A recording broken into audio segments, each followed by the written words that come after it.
In the heart of the mountains lies a town that should not exist anymore.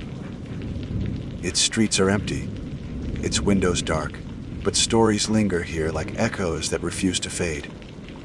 Travelers vanish. Footsteps follow where no one walks. The few who return bring tales of voices, shifting buildings, and rules no one dares to break. These are not campfire legends. They are true unsolved mysteries from the abandoned mountain town. And tonight, we step inside. My name is Ezra Holt. I am 32 years old, a paramedic by training, and I have never been comfortable with silence in hospitals. Even when they're full. Monitors beeping, wheels squeaking, voices overlapping. It's the quiet underneath that bothers me. The hum of machines feels like something holding its breath. Maybe that's why I agreed to go back into one hospital that had been silent for nearly 40 years. It was supposed to be simple. A friend from a small urban exploration group, Tom, a photographer, had found records about an old facility called SATE, Mercy's Regional Medical Center on the outskirts of Raleigh County. The hospital had shut down in 1983 after a mysterious fire and never reopened. A few rumors said the lower floors had been sealed because of contamination.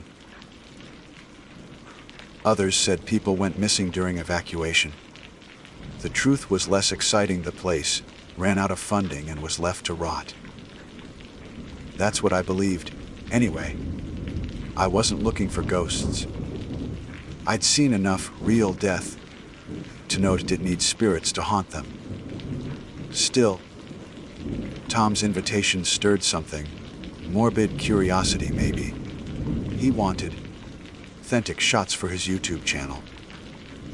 He thought my medical background would make it more interesting if I narrated what each ward had been used for.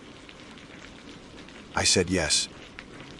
I told myself it was for fun, maybe closure for my own long relationship with hospitals. We went in at dusk, a mistake that felt small at the time. The air outside was heavy, wet with late summer heat. Kudzu vines had crawled up the old brick walls, swallowing the emergency entrance. The hospital sign had faded to a ghost of itself.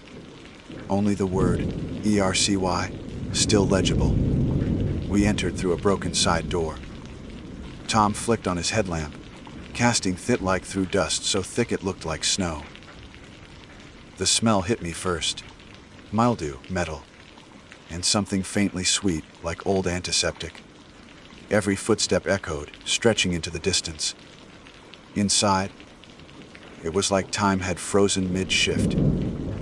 There were wheelchairs overturned in hallways, a gurney still smeared with dried rust that might once have been blood, IV poles tangled like antennae. A blue surgical glove hung from a door handle, stiff and colorless. Tom was thrilled. "Man, this is perfect," he whispered, his camera already recording. "Ezra, give me the background again." What would this have been? I scanned the sign above the hall. "South Wing, acute care," I said. "Mostly cardiac and trauma." They'd have had ventilators, EKG monitors. Probably a nurse station right at the center. He nodded, zooming in on a cracked glass window. "God, look at this decay. You think they just left everything here?" "Too expensive to move," I said. "Hazardous waste. Biomaterials, easier to seal it off." We moved deeper. The air cooled as we reached the center corridor. My flashlight passed over faded posters, hand-washing procedures, CPR diagrams. Then, for the first time, I saw it. A faded notice board above the nurse's station, still pinned with handwritten patient charts. I leaned closer. The top sheet read, "Hayelt E. Room 212, post-op observation." I froze. Tom didn't notice. He was filming the ceiling tiles. Creepy, right? Like the names just stayed here forever. I said softly, tearing my eyes from the paper. It could have been coincidence. Holt isn't a rare surname. Still, something in my chest tightened. We climbed the stairwell toward the second floor. Paint peeled from the walls like skin. Every step set off tiny avalanches of dust. At the landing, Tom stopped and pointed his camera down the hall. Did you hear that? It was faint like air pressure shifting. Then, static. The kind of electronic buzz that didn't belong anywhere in a building with no power. A few seconds later, a soft, calm female voice filled the hall. Attention, Code Blue. Patient Holt Ezra. Code Blue. The PA system. Tom turned to me, eyes wide. Did you just... What the hell was that? My throat went dry. The speakers overhead were cracked, their plastic yellowed. Wires hanging like veins. But the voice had come through them. Clear, professional, routine. I'd heard that tone before, countless times. It was the voice used to announce cardiac arrest emergencies. Code Blue meant a patient's heart had stopped. And it had said my name. That's not possible. I muttered, but my words sounded small against the ceiling. Tom laughed nervously. Okay, some kind of prank, right? Like maybe the fire department's running a test. In an abandoned building with no power for 40 years. I said. He shut up. The hallway seemed to stretch longer now. Shadows moved with every flicker of our flashlights. The air was thick, humid, full of static charge. I felt a pressure behind my ribs. The same tension I'd felt kneeling over patients, waiting for a pulse that didn't come. Tom insisted on checking the old nurse's station to find the speaker system. I followed, partly because I didn't want him walking ahead alone. The counter was coated in dust an inch thick. There was an old switchboard beneath a cracked plastic cover, its light indicators long dead. Yet when I touched it, I felt faint warmth, as if something still hummed beneath. Then we heard it again. Code Blue. Patient Holt Ezra. Room 21212. Tom backed away, his voice shaking. That's not funny anymore, man. That's your name. I stared down the corridor toward room 212. The numbers above each door were faded, but I could make out the sequence. The hall bent slightly to the left, swallowed by darkness. My body moved before my mind caught up. Years of training made me follow the call. Someone says, Code Blue. You run. You don't think. You just respond. My boots echoed off the tile, each step stirring dust that glittered in my light. The smell grew stronger, metallic, faintly coppery, like oxidized blood. Tom called after me, but his voice blurred into static. Room 212's door was half open. I pushed it wider. Inside, a single bed frame stood in the middle of the floor, its mattress long gone. Rust streaked the walls where IV brackets had hung. In the corner sat an old cardiac monitor, screen black, yet cables still connected to something on the bed. It took me a second to realize what that something was. A shape beneath a decayed blanket. Still, human-sized. Tom, I whispered, but he hadn't followed. I stepped closer. The smell of old plastic and dust filled my lungs. My hand trembled as I reached for the sheet. Before I touched it, the monitor beside the bed flickered. A green line blipped once across the screen. Then again. Then it steadied into a slow rhythmic pulse. Beep, beep, beep. The sound was faint but unmistakable. The heart monitor was reading a live rhythm.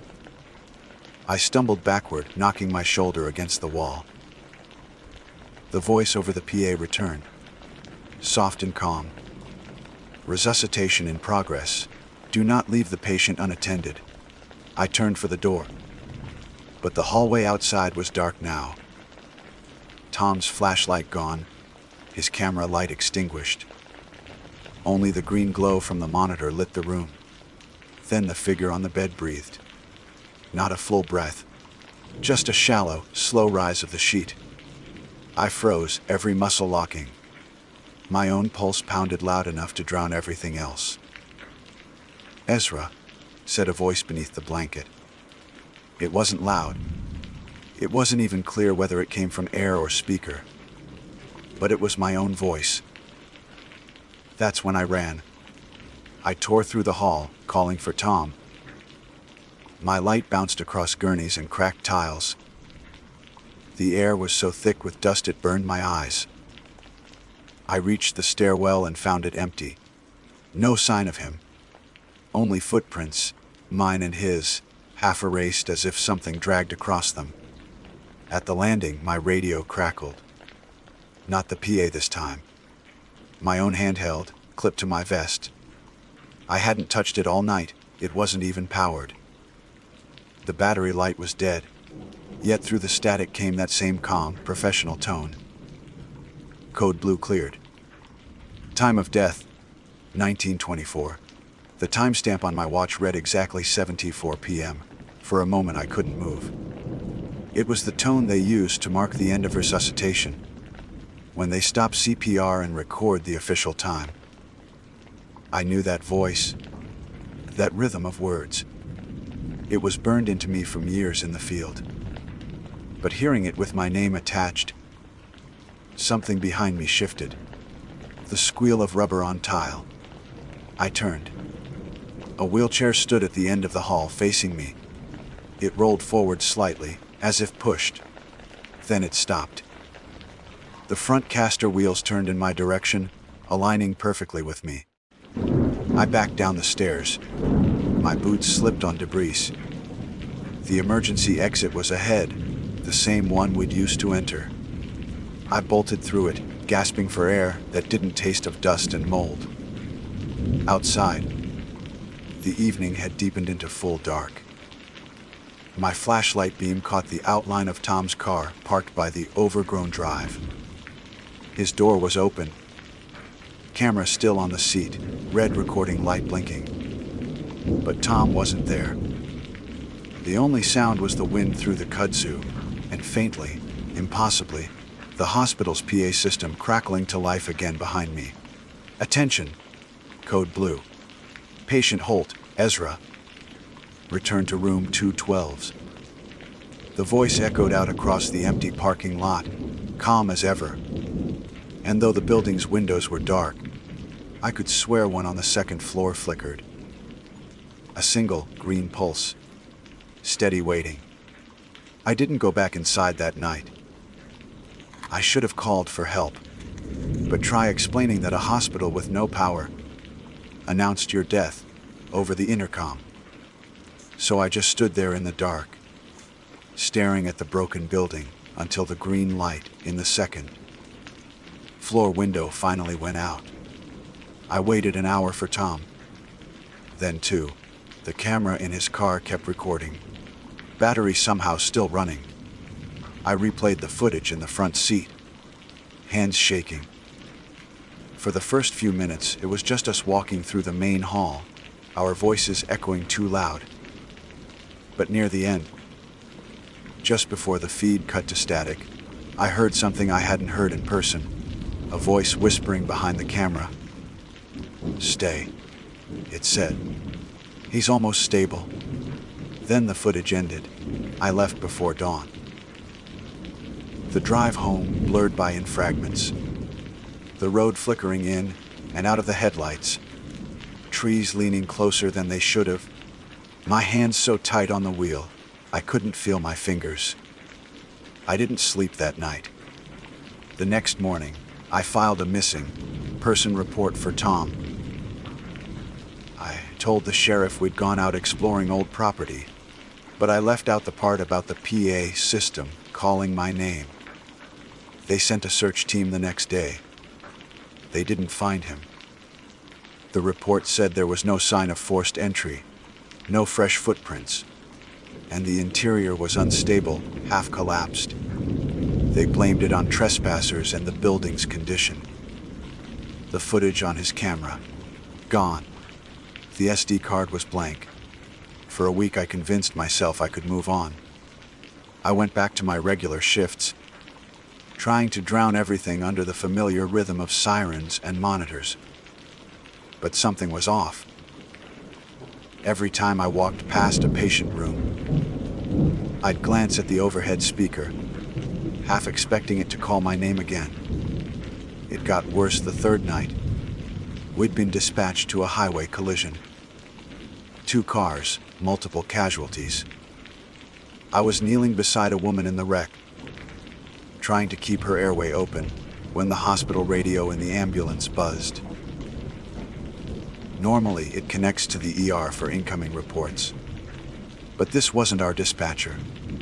"Attention," said the same calm voice, distorted but clear through static. "Code Blue. Patient Holt, Ezra. Estimated arrival 5 minutes. Did you just..."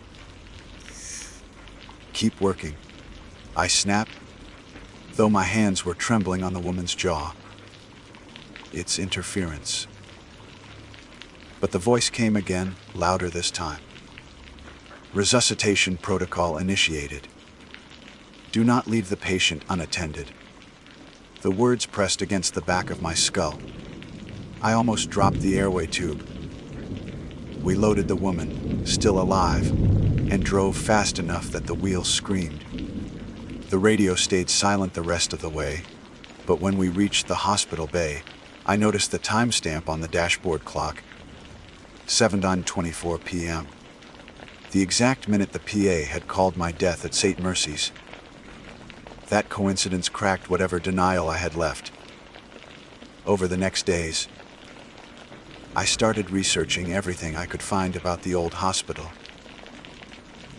The archives at the county library had been mostly destroyed in a flood, but there were fragments, articles, a few interviews.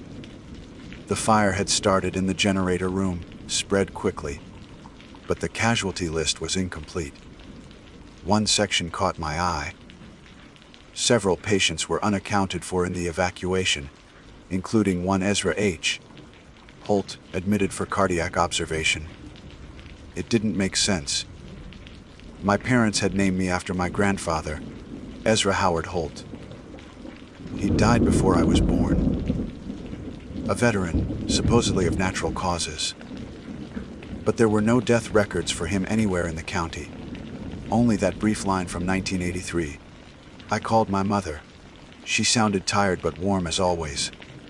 When I mentioned St. Mercy's, her tone changed instantly. "Where did you hear that name?" "I was there," I admitted. "It came up on an old record. Did Grandpa die there?" There was a pause. A long one. "Your grandfather was never buried. The hospital burned before we could." She stopped, breathing sharp. "Why are you asking this, Ezra?" "Because something's happening." They said my name over the PA, same building, same floor.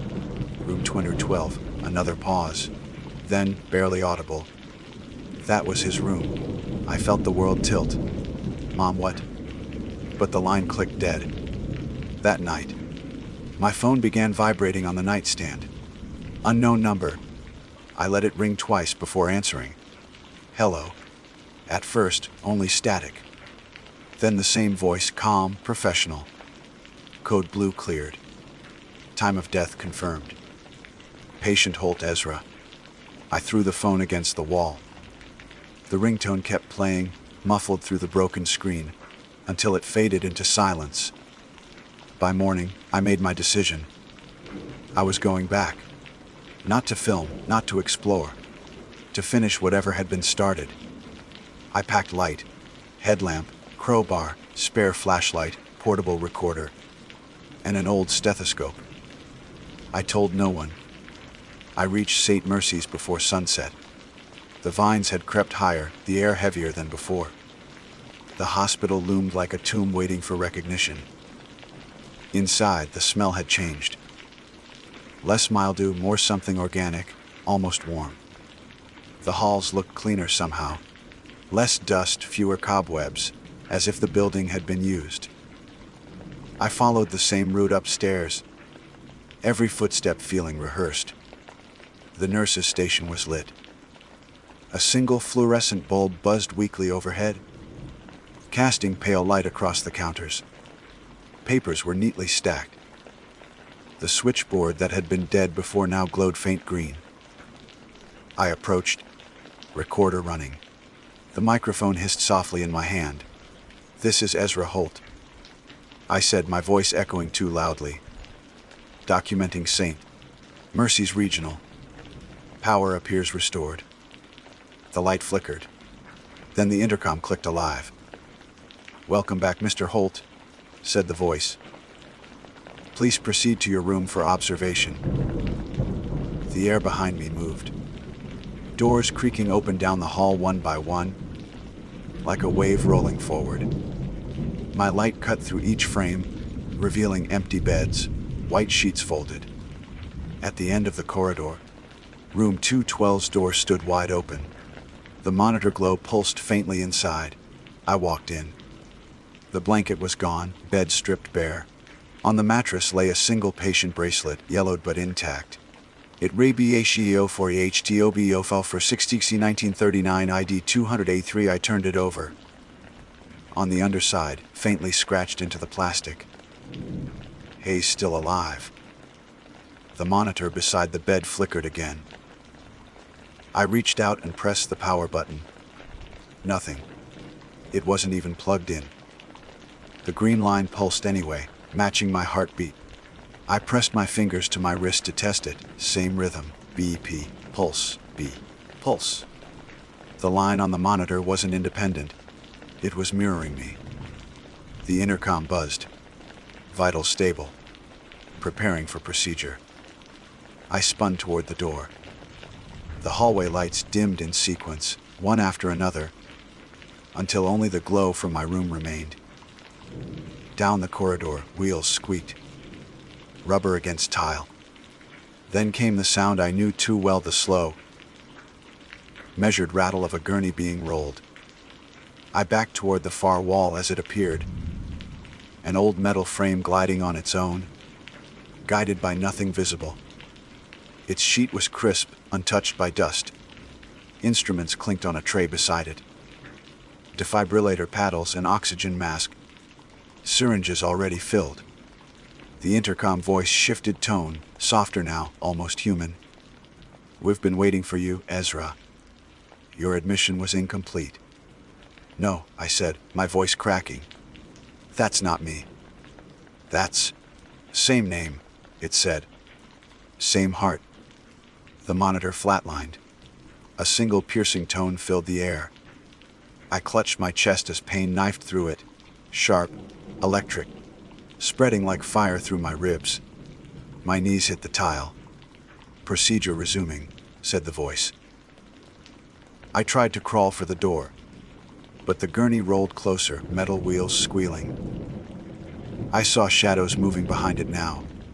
Figures in hospital gowns, faces obscured by masks too tight against their skin. Their eyes glowed the same faint green as the monitors. They surrounded me in silence. One reached out a gloved hand, gripping my shoulder. I could feel the cold through the fabric. "Vitals dropping," said another voice. Male this time. I knew it. Tom's voice. I looked up. The figure at the head of the gurney had his camera still slung around his neck, cracked lens gleaming. His mouth opened, but the words that came out weren't his. "Time of death, 1924. Everything went black for a moment. When I opened my eyes, I was lying on the gurney. The ceiling lights hummed above me. The figures were gone. Only one silhouette remained at the foot of the bed. A tall shape in a doctor's coat, face hidden behind the glare. "Rest now, Mr. Holt," it said. "Your vitals are excellent." I couldn't move. My chest still hurt, but my pulse had steadied. I felt straps tightening over my wrists. I glanced to the side. The monitor beside me blinked, showing a perfect waveform. But the name on the top corner wasn't Ezra H. Holt on 1939 anymore. It read Ishultezrace 1993, my birth year. The voice returned softer than ever. Well, keep you here under observation until further notice. I tried to scream, but the sound caught in my throat. The lights dimmed again, fading until only the green pulse on the monitor remained. Then came the final announcement over the PA, steady as ever. Code blue cleared. Patient stabilized. When I woke, it was morning. At least, that's what it looked like. Light filtered through the blinds, thin and sterile like hospital daylight. I was still in the bed. The straps were gone. The monitor beside me blinked a calm green line. It was the only sound. A gentle beep beep that filled the air like a heartbeat outside my chest. For a few seconds, I let myself believe I'd dreamt everything. Maybe I'd collapsed during the night. Maybe someone had found me and brought me here. That hope lasted until I saw the wall clock. Its hands were frozen at 7:24. I sat up. The pain in my chest was dull now, just a bruise beneath the skin. The air smelled clean, too clean. No mildew, no dust. The room looked freshly painted. The linoleum gleamed under my feet. It wasn't the abandoned hospital anymore. It was alive again, fully functioning, perfectly maintained. Except there was no one else. The hallway outside buzzed with faint electric hums, lights glowing bright. The nurse's station was spotless, paperwork stacked neatly, monitors flashing patient data I couldn't read. The overhead intercom crackled now, and then with short bursts of static like breathing. "Hello," I called out. My voice echoed too clearly. No answer. I tried the stairwell door, locked. The elevator at the end of the hall sat open, waiting, its interior lit by the same sickly light. Inside, the floor indicator read B2. That didn't make sense. St. Mercy's had only gone down one level, according to the old plans. Still, the elevator hummed, doors closing gently the moment I stepped inside. The button panel gleamed like new. Only one button worked, B2. I pressed it. The descent was silent except for my breathing. When the doors slid open, the light changed color. Pale blue, sterile. The air was colder, sharper. The walls down here were tiled, lined with observation windows. I could see rooms behind the glass, each containing a single hospital bed. Some held silhouettes, patients maybe, but none of them moved. A soft voice came from the ceiling speakers. Vital transfer complete. Subject stable. The hallway led to a wide door marked intensive care. I pushed through and entered a cavernous ward filled with rows of beds. Everyone was occupied. Men and women of different ages lay motionless, tubes in their arms, monitors blinking beside them. Their faces were pale, skin waxy. I moved between them, heart pounding. Each ID band carried the same last name, Halti. Some had middle initials different from mine. Some had the same, birth years stretching across decades, 1939, 1961, 1984, 1993. There must have been 50 of them. The intercom clicked again. Family line preserved. Continuity ensured. Welcome home, Mr. Holt. I backed away. "What are you?" I shouted. "What do you want?" The answer came not from the speakers, but from the nearest patient. The man on the first bed opened his eyes, milky white, unfocused, and whispered, "We were never discharged." His chest barely moved with the words. The monitor above him spiked. "What?" I asked. He smiled faintly. "It keeps us alive. Each generation. A new heartbeat for the system. You answered the call." I stumbled backward. The heart monitor beside him began to sync with mine. again pulsing faster when I breathed. The next bed lit up, then the next. 50 screens flashing in rhythm with my pulse. The sound merged into one enormous, collective heartbeat that filled the room. Then the overhead lights dimmed, and the doctor's silhouette appeared at the far end of the ward. Same coat, same careful posture, as if gravity didn't quite apply to him. "Mr. Holt," he said, voice smooth as a radio broadcast. "You've stabilized beautifully, but we still require your consent for continuation." "I never gave consent!" I shouted. "I'm not part of this. You came back." His tone didn't change. "That is consent enough. You were chosen by lineage." The original Holt's vitals were never terminated. They were transferred, preserved in the system. Each descendant restores the chain. He gestured toward the wall behind him. It wasn't a wall at all. It was glass. Behind it stood the original control room. Machines stacked floor to ceiling, old monitors still glowing with faint data lines. I saw my own ECG wave mirrored across hundreds of smaller screens. Each one pulsed to my heart's rhythm. The doctor approached slowly, hands clasped. The hospital was meant to save lives. But when the fire came, we lost power. The backup system, our experimental unit, preserved them another way. It recorded consciousness, vitals, identity. When the staff perished, the system continued to call codes, seeking replacements. Replacements. Bodies compatible enough to carry the signal forward. You've returned at the perfect interval. The system recognizes you. He smiled slightly, and for the first time, I saw his face clearly. It was mine. Older, paler, with eyes that didn't blink. "I'm not you," I whispered. He tilted his head. "You are. And I am? Continuity?"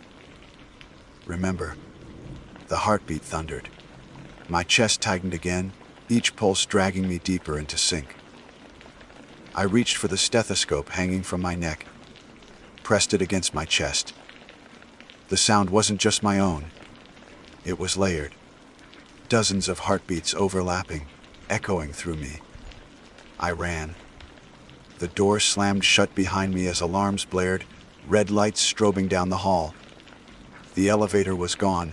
In its place, a sign above the exit read "Observation Wing."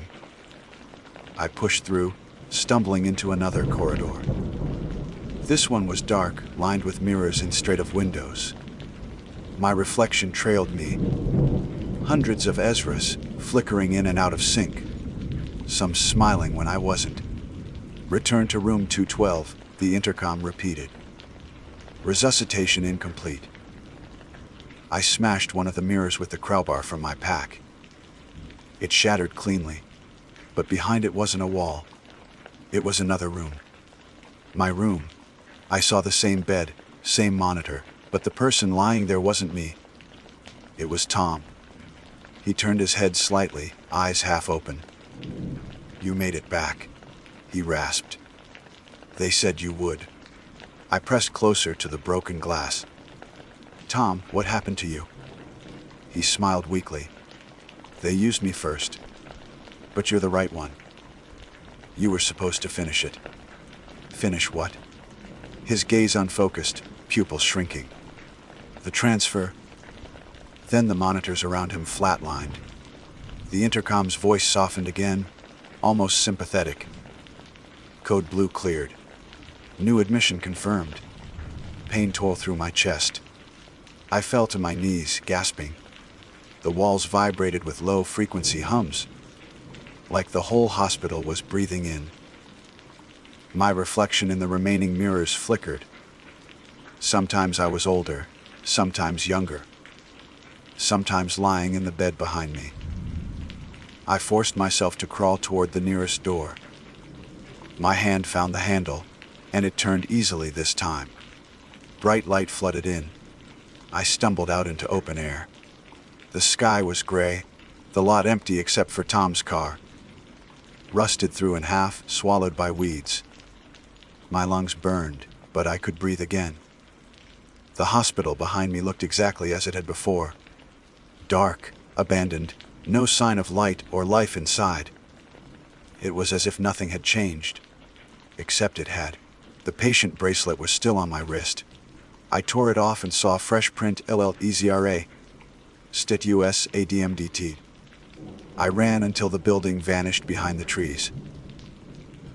For days, I tried to tell myself it was shock, hallucination. Maybe carbon monoxide from the old generators. But that illusion broke when I went back to work the next week. During my first shift, I was called to assist on a cardiac arrest in progress. The patient was unresponsive, pulse absent. We worked the protocol, compressions, bag valve mask, epinephrine. I was counting under my breath when the monitor flashed something impossible. The ECG line on the patient's screen was identical to mine. Same intervals, same shape. Every heartbeat matched my rhythm exactly. Then the hospital intercom buzzed overhead.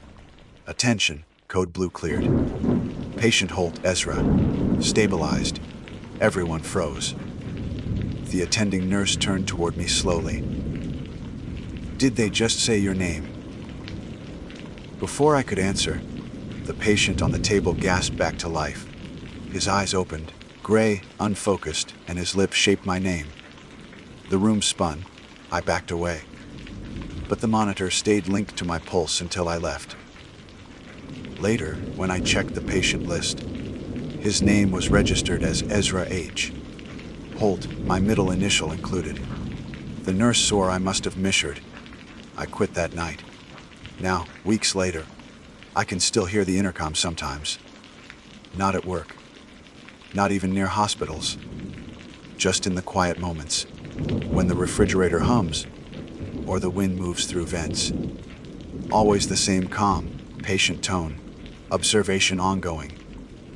I've tried leaving town. I drove for 12 hours once, straight through 3 states. The sound followed, faint at first, then louder when I stopped for gas. In the reflection of the station window, I saw the faint outline of that doctor again. My older self, standing beside a hospital bed that shouldn't exist. I smashed the mirror. It didn't help. The last test I made was simple. I hooked myself to a portable heart monitor at home, just to prove the connection was gone. The screen blinked steady green for hours. Then, at exactly 7:24 p.m., it froze. Flatline. A few seconds later, my phone lit up. Unknown number. The voicemail it left was only 3 words. Code blue cleared. I haven't turned the monitor back on since. I keep the bracelet locked in a drawer, but sometimes I wake to find it on my wrist again. Fresh, sterile, with a new print date. Held. E0212. Maybe it's calling me back. Maybe I never left at all. Sometimes, when I close my eyes, I can still feel the strap tighten across my wrist, the soft pressure of the pulse monitor clipping to my finger. And beneath that, deeper than anything human, the steady rhythm of 50 heartbeats beating through one name. Mine. My name is Willa Crane. I was raised in small towns, places where the highway blinked once through the middle and was gone, where people still left their doors unlocked because they knew the only strangers who came through were lost or lying about it. I've worked as a freelance photographer for the better part of my adult life, which means I've spent months at a time driving forgotten back roads, documenting ghost towns, derelict mining camps, and the faded bones of America that history books no longer mention. That's how I came to the store. It was late August, the kind of desert heat that made the air look like it was breathing. I'd been traveling along Highway 56, somewhere between Santa Rosa and a stretch of nothing called Thistle Wash, when I realized I was almost out of gas. The road had turned quiet hours ago, with no cars passing in either direction. My GPS had lost signal, and my phone had dropped down to 1 bar that flickered like a dying match. I wasn't panicking, just annoyed. The way you get when you realize the next town might still be 50 miles away. But then, around a bend lined with broken mesquite, I saw a faded sign nailed to a leaning post. Miller's General Store groceries, hardware, fuel. I slowed down, skeptical. The paint was peeling. The arrow beneath it pointed down a side road, a thin stripe of cracked asphalt leading toward the horizon. I could barely make out a small structure. At the end of it, a single building with a flat tin roof. Shimmering in the distance like a mirage, I almost kept going. But the fuel gauge blinked, E, and I thought, just for a second, it's better to ask for help than to be stranded here when the sun goes down. So I turned. The road narrowed, gravel crunching under my tires. A tumbleweed rolled across like something from an old Western cliché. As I drew closer, I saw the store more clearly, a square wooden building, 2 wide front windows clouded with dust, and a faded sign still hanging over the door that read Miller's General Store. A single gas pump stood in front, one of those old, rust red models with the spinning dials instead of a digital screen.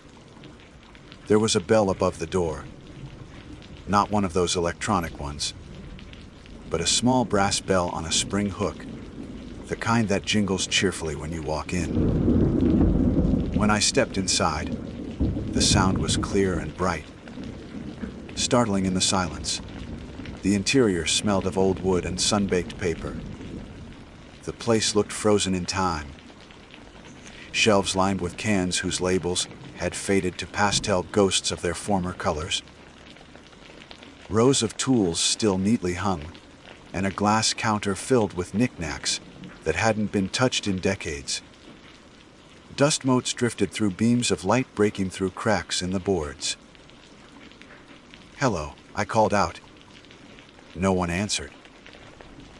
The air was so still I could hear my own breathing. I walked toward the counter and noticed an old cash register, the kind with metal buttons and a drawer that might ring when it opened. A hand-lettered sign sat next to it, "Ring for service." Beside it was a small bell, the kind you tap with your fingertip. But before I could touch it, a voice came from somewhere in the back. "Be right with you." It was faint but clear. Male, sounded middle-aged. I froze, half startled and half relieved. A moment later, a figure emerged from behind a curtain at the far end of the store. He was tall, wearing a faded denim apron and a wide, brimmed hat that shadowed his face. When he stepped closer, I noticed his skin was pale, and his eyes were a dull, almost gray blue. "Afternoon," he said. "You look like you've been driving a while." "Yeah," I admitted, managing a smile. "I saw your sign on the road. I'm almost out of gas." He nodded, glancing out toward the single pump. "You're welcome to fill up. Haven't had a customer in some time." His voice trailed off like he was trying to remember how long some time was. I handed him cash for the gas. He didn't seem like someone who'd have a card reader, and he accepted it without counting, slipping it into the register. The drawer opened with a soft chime that startled me, that sharp metallic ring echoing, just slightly longer than it should have. I filled the tank while the wind picked up across the plain, carrying the sound of the rustling tin roof. When I came back inside, he was standing where I'd left him, motionless, like he'd been waiting for me the whole time. "You're lucky you found us," he said. "Yeah," I guess I am. Not many do.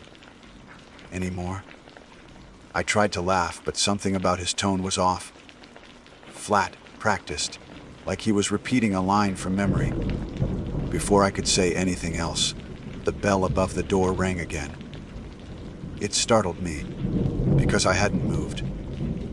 The door hadn't opened. The man didn't react. He just kept looking at me. "Is someone else here?" I asked.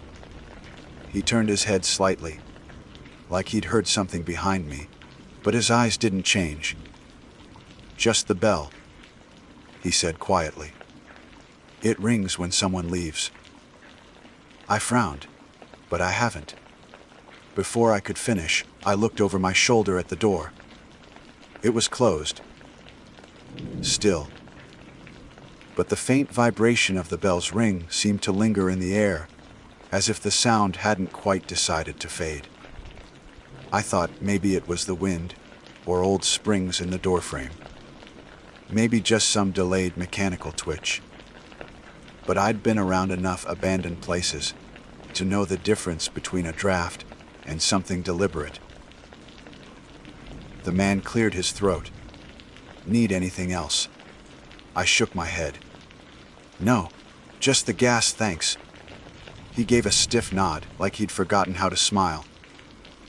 "Drive safe now." When I stepped outside, the light had changed. The sun was lower, and the sky was the color of dried blood near the horizon. I walked to my car, started the engine, and as I began to pull away, I heard the bell ring again behind me. I looked in the rearview mirror. The door was still shut, and the man, the one who'd been behind the counter, wasn't there anymore.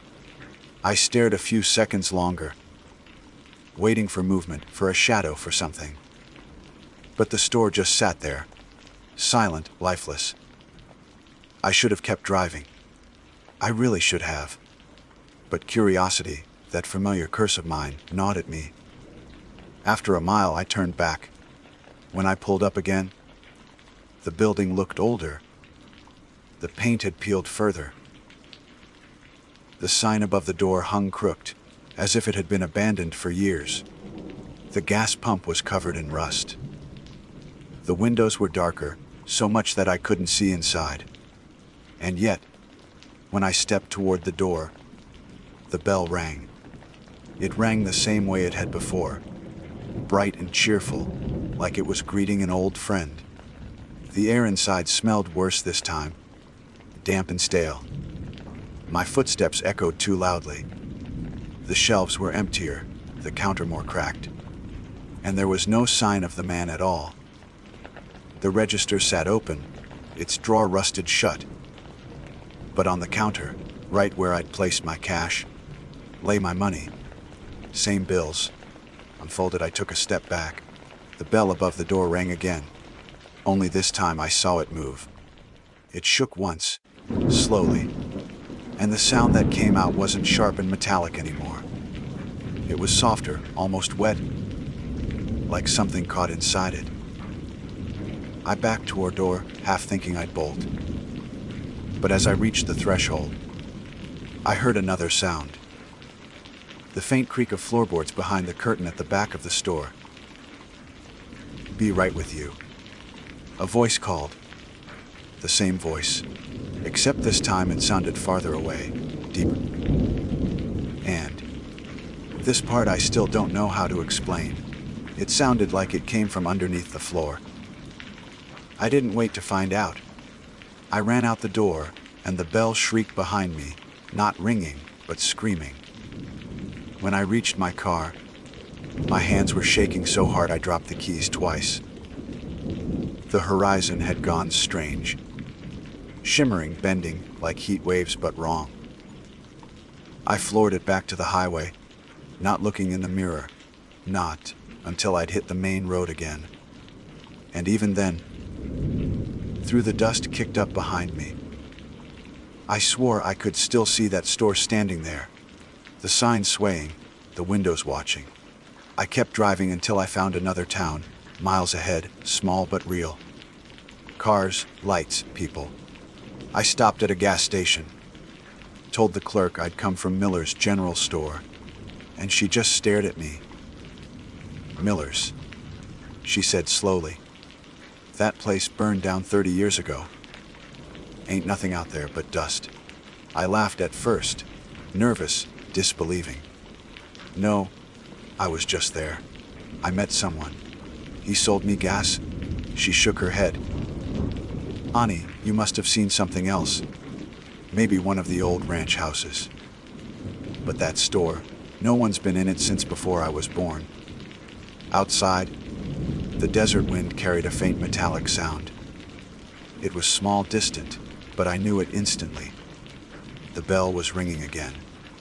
And this time, it didn't stop. I didn't sleep that night. Not really. I checked into a roadside motel, a few miles past the gas station. One of those one-story places with doors that open right onto the parking lot. The room smelled like bleach and dust, and the neon vacancy sign outside flickered through the thin curtains, washing everything in red light. I left the TV on for noise. Old reruns blurred together, a low mumble of voices that almost covered the sound I kept imagining. The soft, faraway ring of that bell. Every time I started to drift off, I'd jolt awake thinking I heard it again, closer this time. By sunrise, I'd convinced myself I had to go back. It wasn't bravery. It was the same stubborn curiosity that had gotten me into trouble on other assignments. When I'd crawled into an abandoned mine to chase a story, or camped overnight in a house that local swore was cursed. I always told myself it was about documentation, about getting the truth. But there was always a sliver of something else, something that wanted to see for myself that fear wasn't real. So at 8 a.m., with the desert already baking, I filled a thermos with coffee, grabbed my camera, and headed back toward where I thought the side road had been. Only when I reached the mile marker, it wasn't there. The sign for Miller's General Store was gone. I slowed to a crawl, scanning both sides of the road. The narrow strip of asphalt I'd turned down the day before had vanished too. Just sand, scrub, and cracked stone stretching toward the horizon. I pulled over, stepping out into the heat. Nothing. No road. No structure in the distance. Just silence. I turned back toward my car, and for a moment, I thought I saw movement in the rearview mirror. A faint glint of light, like something metallic far off to the west. I hesitated, then decided to follow it on foot. The desert air shimmered, the wind pushing thin spirals of dust across the flats. I walked maybe half a mile before I saw it again. Something rising just above the scrub, square and gray, half buried in the sand. When I got closer, my chest tightened. It was the store, or what was left of it. The roof had caved in, and half the walls were blackened by soot. The gas pump lay tipped over, its hose tangled like a dead snake. What hadn't burned was sun, bleached and brittle. Still, I recognized it immediately. The sign, though scorched, still barely read Miller's General Store. The letters looked hand-painted, the edges melted. I swallowed hard and stepped closer. No bell rang this time when I crossed the threshold. Just the crunch of glass and ash under my boots. The air smelled like rust and old smoke. Charred beams jutted through the rubble, and behind the counter, the cash register sat in the same place, but fused into a lump of black metal. And there, in the dust beside it, something caught my eye, a small brass bell. It was dented, tarnished, but unmistakable. I crouched to pick it up, and the moment my fingers brushed it, a jolt shot up my arm, cold, like static electricity that bit deep into my skin. The air went still. From somewhere behind me, the faintest chime echoed. I froze, It wasn't the bell in my hand. It hadn't moved. The sound came from outside. I turned slowly toward the sunlight streaming through the broken doorway. No one was there. But the air shimmered again, like heat mirage over asphalt, except this time the shimmer took shape. The faint outline of a person, tall, wearing a brimmed hat. "Hello," I said, voice trembling despite myself. The outline didn't move, but I heard words. Warped, distant, like coming through water. "You came back." I stumbled backward. "Who are you?" The air rippled again, and the voice shifted closer. "You left before paying proper." My throat went dry. "I paid. You gave me gas." The bell in my hand rang sharply. Just once, and the figure flickered out. For a long time, I just stood there shaking. The desert wind moved through the ruins, stirring the ashes. Then I saw something else. Footprints. Bare ones, leading from behind the counter toward the back of the store, where the floor had collapsed into a pit of burned wood and shadow. Against my better judgment, I followed. The prints stopped at the edge of the hole. Beneath it, a dark crawl space opened, half filled with debris. Something glinted below, metal again. Maybe a can or another bell. I crouched low, peering into the gloom, and realized the space beneath wasn't shallow at all. It extended deeper, into what looked like a cellar. My rational mind told me to leave. Every instinct said get out. But something else, some pull I couldn't explain, drew me down. I lowered myself carefully through the gap, boots crunching on brittle boards. The air below was cooler, heavy with the scent of soot and old iron. I switched on my phone's flashlight. The beam landed on rows of shelves. At first, I thought they were old storage racks. Then I realized they weren't. They were display shelves, intact, organized, stocked. Cans, jars, bottles, all pristine as if someone still maintained them. The labels were new, the glass gleaming, and each one had something etched on it. Names. I leaned closer. One read, Eleanor Wade. Another, Tommy Ash. And another at the far end, Willa Crane. My stomach dropped. I reached for the jar with my name, and before I touched it, the bell above the stairs rang faintly. Once, then twice. The sound came from the surface, muffled but distinct. I turned my flashlight upward. Through the cracks above, faint light filtered in. "Who's there?" I called. The bell rang again. But this time I realized it wasn't from above. It was echoing from all around me. Dozens of bells, maybe hundreds, ringing faintly in overlapping rhythm. Soft, uneven, like a wind chime made of glass throats. The shelves began to shake. The jars trembled. Inside each one, something began to move. The liquid, if that's what it was, swirled in slow circles, and the etched names glowed faintly, letters pulsing in rhythm with the bells. I backed away, heart hammering. No, no, no. The jar with my name rattled violently, then cracked. A faint hiss escaped, like air from a long, sealed room. And then, I heard my own voice whisper, "Be right with you." I dropped the flashlight. It clattered, the beam spinning across the floor, landing on something slumped in the corner. A figure. At first, I thought it was a mannequin, a store dummy left behind. Then I saw the eyes, open, dull gray blue. The man from the day before, or what was left of him. His face was sunken, skin tight against bone, clothes charred at the edges.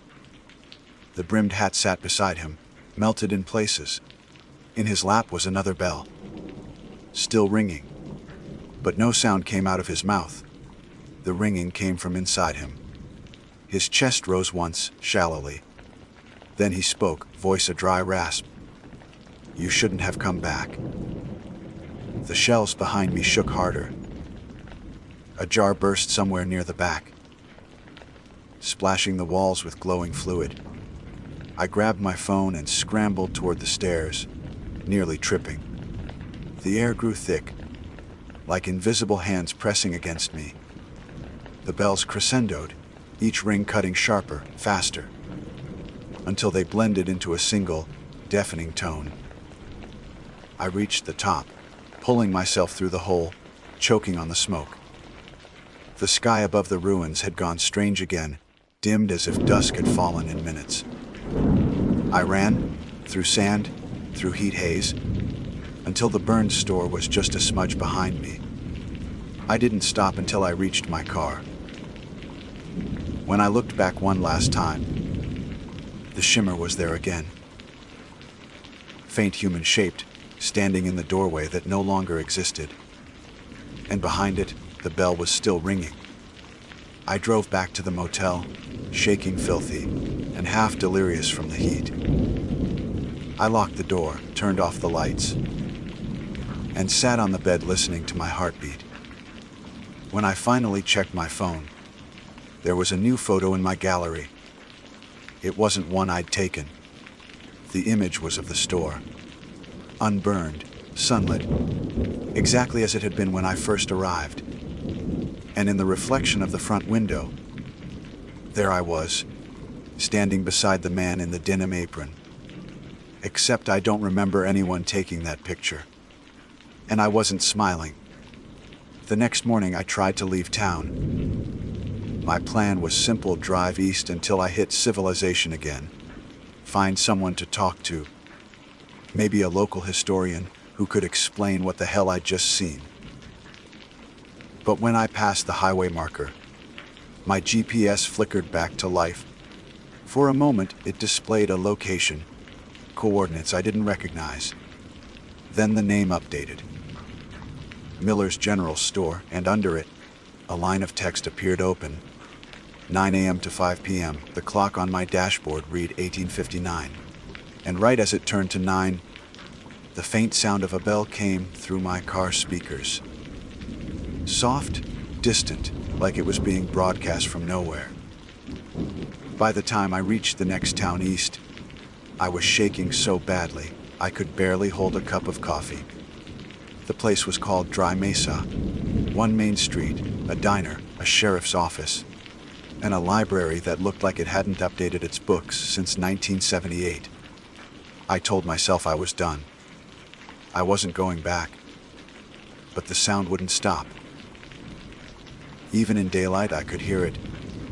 The faint jingle of that brass bell, hidden behind every other noise. The wind could mask it, engines could dull it, but silence made it loud. I thought maybe it was tinnitus, or trauma, or some strange echo lodged in my head. But when I set the bell down on the motel desk, the one I'd brought back from the ruins, it moved. Not much, just a small tilt to the side, as if acknowledging me. And then it rang. Once, softly. I froze, my throat closed. It didn't vibrate again, but the sound had weight to it, like it had left an imprint in the air. I stuffed it into a towel, shoved it into the bottom drawer, and left it there. By afternoon, I'd tracked down the county clerk's office. They kept records on old homesteads and properties long since erased by the desert. The woman behind the counter, thin and friendly, perked up when I mentioned Miller's General Store. "Oh, I remember that name," she said. "You're talking about the one out by Thistlewash."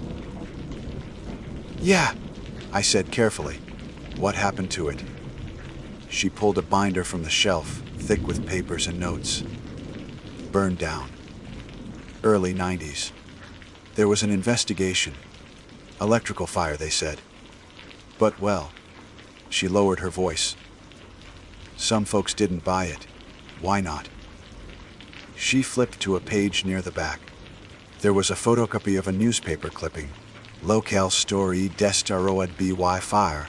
OWR Messes and Jew." Under it was a photograph. The man in the denim apron. The caption reads Samuel Miller, 62. Last seen closing shop the night of the fire. Remains never recovered. Something in my stomach twisted. Did he have family? A daughter, she said, scanning the notes. Willa, I think. I blinked. What? She looked up, confused. Yeah, Willa Miller. Lived in town for a bit, then disappeared. Same month the fire happened. I felt the room tilt sideways. My voice barely came out. Do you have a picture? She hesitated. Not in this file, no. You might check the archives at the library. I left without saying thank you. My pulse was hammering in my ears. That single word looping over itself, Willa. I was Willa Crane. Not Miller. But I'd never heard of this woman. Never been to this state before this trip. Still, something in me recognized the name in a way I couldn't explain. At the library. I found the archive room in the basement. Dust hung in the air like mist, and the only sound was the old microfilm machine humming faintly. I scrolled through reels until I found another article.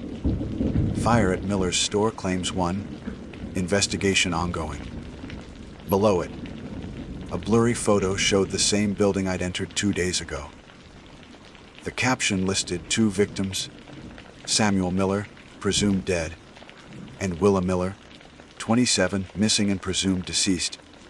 I stared at the words until they blurred. My name, my age. No, it couldn't be coincidence. It had to be coincidence. Except, I hadn't told anyone my age. And the photo beside the article, though burned and low quality, looked unsettlingly like me. That night, I dreamed of bells. Not ringing. Exactly. Breathing. Each one expanding and contracting, drawing air in through its hollow body, whispering through its metal mouth. The sound made words. Not in English, but in some rhythm I understood. When I woke, I was standing outside the motel room, barefoot, clutching the towel I'd wrapped the bell in. The night air was cold and dry, and the desert horizon glowed faintly under the moonlight. The bell rang once in my hand, muffled through the towel. Then again. The tone was different now, lower, slower, like something calling home. I whispered, "What do you want?" The air shifted, heavy and charged. And then I heard it, not from the bell, but from the ground beneath me. Finish the sale. My hand went cold. I turned toward the highway. In the distance, through a mirage shimmer, a single light flickered. A sign. Miller's General Store open. I don't remember deciding to go.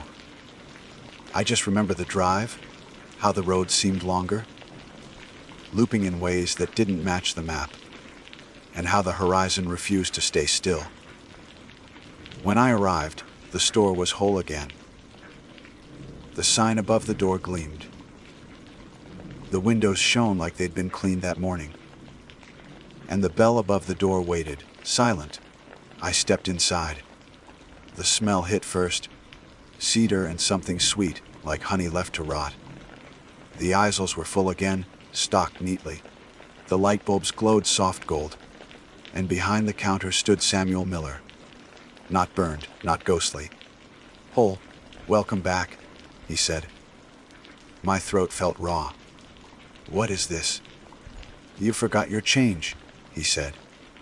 He opened the cash register drawer, and inside wasn't money. It was bells. Dozens of them, each one small and identical. One of them bore my initials, WC, engraved in looping script. He picked it up delicately and placed it on the counter between us. Ours rang before yours did. That's the way of it. The bell only calls those who still owe something. I stepped back. "I don't owe you anything." He tilted his head. "Don't you? You took the fuel. You left before paying proper." I shook my head. "I paid cash." He smiled faintly. "You paid in one place, not the other." "What does that mean?" Your picture's already in the window. He pointed past me. I turned. The front window, which had been cloudy before, now reflected clear as glass. My reflection stared back, but it wasn't moving the same way I was. It blinked slower. Its lips parted. "You're late," it whispered. The bell above the door rang once. Behind me, the register drawer slammed shut. The shelves rattled, their contents blurring like film melting in a projector. The air went thick, syrupy. I stumbled toward the exit, but the door handle twisted out of reach, moving like a living thing. Samuel's voice echoed, calm, almost kind. "Don't fight it. The store keeps what's owed." I turned back toward the counter. He was gone, but the space behind it wasn't empty. The curtain at the back swayed. From the darkness beyond came dozens of faint chimes, overlapping, each one whispering a word that sounded like my name. Willa. Willa. Willa. I grabbed the bell off the counter, the one with my initials, and hurled it against the floor. It didn't shatter. It screamed. The sound split through the air like metal tearing. The walls rippled. Shelves toppled. The lights flared white and then went out. For a second, everything was silent. Then I heard breathing. Slow, steady, from somewhere just behind my shoulder. A voice murmured, "Be right with you." I turned and saw my reflection, not in a mirror this time, but standing there, solid, dust-covered, eyes flat gray. It reached toward me, hand outstretched, fingers twitching like it was remembering how to move. I ran. The bell screamed again, but this time it wasn't behind me. It was inside my skull. The world warped, the eyeballs folding over each other like pages in a book. I crashed through the door, or whatever door existed now, and spilled into open desert. When I looked back, the store was gone. Only the sound remained, fading slowly into the wind. It's been 3 days. I'm writing this from a diner in a different state. The bell. I buried it somewhere near the rest stop this morning. I dug deep, 10 feet at least, and poured salt over it before filling the hole. But I still hear it. Not always. Just sometimes, when someone opens a door behind me, when a register rings in a store, when a wind chime moves without wind, and sometimes late at night, my phone flickers awake. It shows a missed call. No number. Just a name. Miller's General Store. When I answer, I hear the bell. Once. Then a voice, mine, saying, "Be right with you." A week later, I got a package with no return address. Inside was a small brass bell wrapped in newspaper. The paper was dated August 21, 1993, the day the store burned down. Taped to the handle was a note written in fading ink. "Every store keeps inventory." At the bottom, a list of names, most too faded to read. The last one was Willa Crane. I don't know what happens when the bell stops ringing, but I know what happens when it starts. And tonight, when I opened my motel door to leave, it rang again. Clear and bright, just like the first time. So I'm sitting here, waiting, writing this down, hoping someone finds it. If you hear a bell when you shouldn't, don't look back. Don't answer. Because if the door closes before you leave, it means you've already been counted.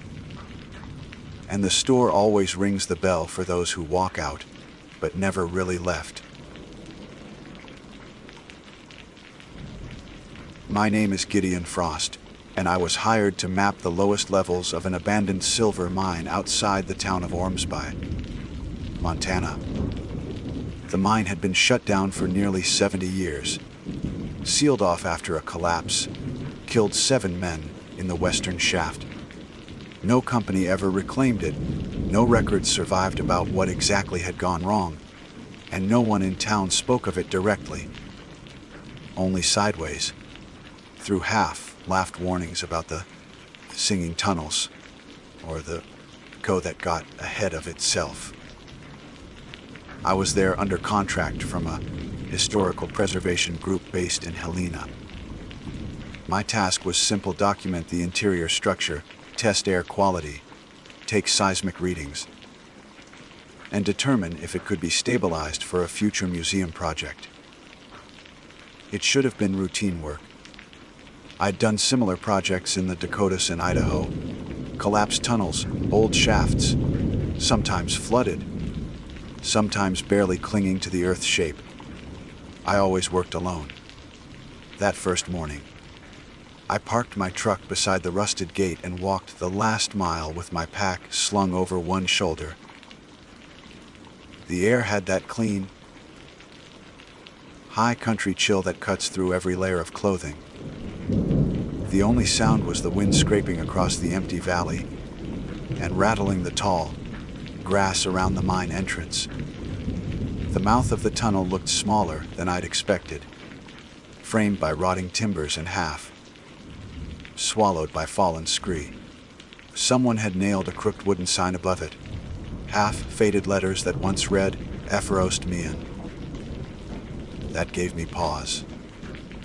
I'd heard no mention that the old Frost family of Ormsby had owned a mine, and though the name wasn't rare, I felt a strange pull seeing it there. I checked my instruments, strapped on my headlamp, and ducked inside. The air was still. Not damp, not foul, just still. That kind of silence that eats the sound of your own breath. My boots sank into soft dust that had lain undisturbed for decades. The walls bore old pick marks, faint and rounded, smoothed by time. I walked maybe 200 yards before the tunnel widened into a central chamber. There, the remains of wooden supports leaned inward like tired men. My light swept across an overturned cart, rusted rails, and the broken skeleton of a pulley system. I took out my handheld recorder and began dictating field notes. Primary entry tunnel intact. Minor instability near south wall. Evidence of former machinery, likely hoist. Recommend structural reinforcement if. That was when I first heard it clink. Just one sound. Not echo, metal on stone. But it came before I'd said anything. Before I'd moved the pick that was still strapped to my pack. My light swung toward the noise. Nothing there but the walls ridged and veined with black mineral seams. I waited, counted to 10, then lifted the pick from my pack and gave the wall beside me a tentative strike. The sound rang out sharp and clean. Then, a heartbeat later, it came back. Only the echo wasn't quite right. It didn't follow my rhythm. It hit too soon, just by a fraction of a second, like it had anticipated my strike. I blinked, tapped again, and again the response came slightly early, ringing from deeper within the rock. I laughed nervously into the recorder. Possible acoustic anomaly. Tunnel may have odd reflective structure. Testing again. 3 strikes. The third echo was perfectly synchronized, as if someone, or something, on the other side had matched my timing intentionally. I turned off the recorder. You can rationalize a lot underground. Sound does strange things in stone corridors. But that moment didn't feel like physics. It felt like communication. I left a chalk mark on the wall, logged the coordinates, and moved on, trying to convince myself it was an illusion. Still, I noticed my steps had shortened, my shoulders tight against the air. Further down, the tunnel forked into 2 smaller passages. The left one collapsed about 30 feet in. The right descended sharply. The deeper I went, the more I could sense the mountain's weight pressing close. Stone thick around me, like being buried standing up. My headlamp caught bits of quartz and mica, glittering like distant stars. Every so often, I'd strike the wall to test resonance for mapping. Each time, the echo came back wrong. Sometimes early, sometimes late, never consistent. I stopped saying it out loud in my notes, because describing it made it real. By the time I reached the third level, I'd been underground almost 3 hours. The air had grown thin and metallic. My digital gauge blinked yellow for Kyle levels but stayed within safety. I sat on a ledge to eat, switching off my light to rest my eyes. That was my second mistake. In total darkness, sound carries differently. I could hear the creak of the timbers, the slow drip of water somewhere far off. Then, faint, another sound. Clink. The unmistakable rhythm of metal on stone, but not echoing me, starting on its own. 2 beats, then silence. Then 3 faster. Then 1. Heavy and deliberate, like a warning. I whispered without thinking, "Hello." The noise stopped. Then, in the heavy black, my own voice came back. Not as an echo, but slightly ahead of itself, a fraction of a second before I spoke, overlapping me. Like the mind was speaking along with me, half a syllable early. That's when I turned the light back on and started back toward the surface. I told myself I'd come back tomorrow with fresh instruments and maybe a local guide. The mind could wait, but halfway to the main shaft, I saw something that made me stop cold. My chalk mark, left near the first chamber, was gone. In its place, fresh white lines had been drawn. They weren't random, they formed an arrow pointing deeper into the tunnel I'd just fled. The dust around it was disturbed. Footprints pressed faintly into the floor. Boot prints, roughly my size. I snapped a photo. When I looked at the preview on the camera, the arrow was there, but so was another figure in the corner of the frame. Faint, half transparent, as though caught mid-motion. The shape was crouched, holding a pick against the stone wall.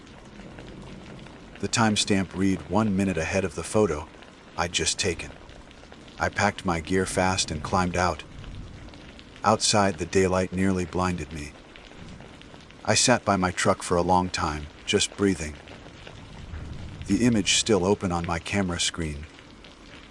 I could tell myself it was some kind of glitch, a corrupted frame or light reflection. But the timestamp wouldn't lie. My equipment clock synced automatically to GPS time. There was no way for a photo to register a future minute, unless it was taken from a device that already knew what was coming. That night, in the motel room, I laid everything out. Recorder, camera, pickaxe. I replayed the audio from the session. The strikes were there, clear as day. But just before each impact, a faint sound preceded it, half a second early. The same pitch, same force, same number of blows. I turned the volume up until the speaker hissed. At the very end of the tape, after I said, "Testing again," I heard it, a breath. Not mine. A man's, deep and ragged, exhaling close to the microphone. Then a whisper, "You're late." I stopped the playback. My hands were shaking. The rational part of me tried to catalog possibilities. Feedback, file corruption, overlapping track noise. But the voice had weight, texture, human shape. I didn't sleep. By morning, I'd half convinced myself to leave Ormsby altogether, file the report unfinished, claim structural instability. But the arrow on that tunnel wall lingered in my mind. It wasn't just a taunt. It felt like direction. Invitation. So I went back. When I reached the mine again, clouds had rolled in over the valley. The air tasted of iron and rain. I switched on my headlamp, ducked inside, and descended straight to the lower tunnels. Every chalk mark I'd made yesterday had been wiped clean. Only the white arrow remained, brighter, somehow. like it had been redrawn overnight. It pointed toward a narrow offshoot I hadn't noticed before, a slit in the rock, just wide enough for a man to squeeze through sideways. I hesitated at the entrance. My light barely reached 10 feet in. But behind the echo of dripping water, I could hear something faint. Steady, rhythmic. Pause. Clink. Whoever or whatever was making that sound, it was waiting. I stepped inside. The passage twisted sharply, forcing me to turn sideways and press against the damp stone. My pack scraped the wall. Dust fell from the ceiling in soft threads. After maybe 30 yards, the tunnel opened suddenly into a larger chamber. My beam swept across shapes. Old mining tools, a coil of rope, a half-collapsed cart, and at the far wall, a pick embedded deep in the stone, its handle splintered with age. There was movement beside it. Not a person exactly, more like a flicker. Heat shimmer in cold air. The faint outline of shoulders, head bent, swinging a tool. Each strike came a moment before I heard the sound. I froze. My light trembled. The figure didn't turn, didn't look at me. It just kept working. Its movement slightly ahead of mine, as if replaying something already done, or not yet done. When I whispered, "Who are you?"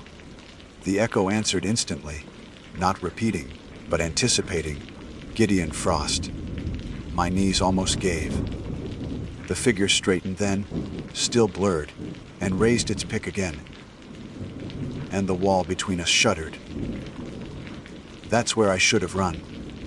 But curiosity is stronger than fear when you've built a life underground. I lifted my own pick, struck the same spot, and felt the impact travel through the rock like a pulse, returning into my hands before the metal even hit. Somewhere deep behind the wall, another blow answered, perfectly timed to mine. Then, from the recorder still clipped to my chest, came my own voice from the night before, whispering back through static, "You're late." The tunnel groaned. Dust rained down. My light dimmed. I stumbled back as the wall cracked, and for an instant I saw through it, into another tunnel parallel to mine. And in that tunnel stood someone holding a light exactly like mine. He was older, his face lined, his eyes wide, and he was me. I didn't scream. I couldn't. Every muscle in my chest locked tight as I stared through the narrow fracture in the rock. The other man, myself, stood maybe 5 feet away, the beam from his headlamp cutting through dust and scattering light across both our faces. For a breathless moment, it felt like a mirror without glass, two versions of the same life trapped on either side of time. His lips moved first. No sound came out, only a trembling shape of words I thought I recognized. "Don't strike again." But the sound that reached me wasn't his. It was my own voice, faint and delayed, repeating those same words from my recorder a half-second later. Then the wall between us sealed with a muffled boom, stone grinding against stone. The fissure vanished as though it had never been there at all. My light caught only smooth granite, unbroken and cold. I backed up until my pack hit the far wall. The air was trembling, alive with pressure, the kind that means a shift is coming. A low hum threaded through the tunnel, deep and rhythmic, vibrating in my teeth. I knew better than to stay. I ran. The path out wasn't the same one I'd come through. The walls curved differently, narrowing, bending in ways I didn't remember mapping. Every few yards, my light flickered and the floor pitched under my boots. My watch had stopped ticking. The second hand trembled, twitching forward and back, unable to choose a direction. The humming grew louder. Beneath it, I started to hear a second sound. Metal striking stone again, echoing not from behind but from ahead of me, pulling me forward like a lure. When I reached the main chamber, I stopped cold. There was light coming from the entry shaft above. Real daylight. But it wasn't where it should have been. It was angled wrong. Softer, warmer, like late afternoon instead of morning. I'd gone down before noon. By my count, I'd been inside less than an hour. I climbed out fast, slipping once on the damp rocks, and emerged into air that felt wrong. Too dry, too still. The wind was gone. The truck should have been 30 yards ahead on the gravel lot, but the lot was empty. The only thing left were faint tire tracks, half faded in dust, and the gate sign, the one that read Afas Mang, hung twisted on a single nail. The letters were darker now, freshly painted, and the wood looked newer than before. I checked my phone. No service as usual in the valley.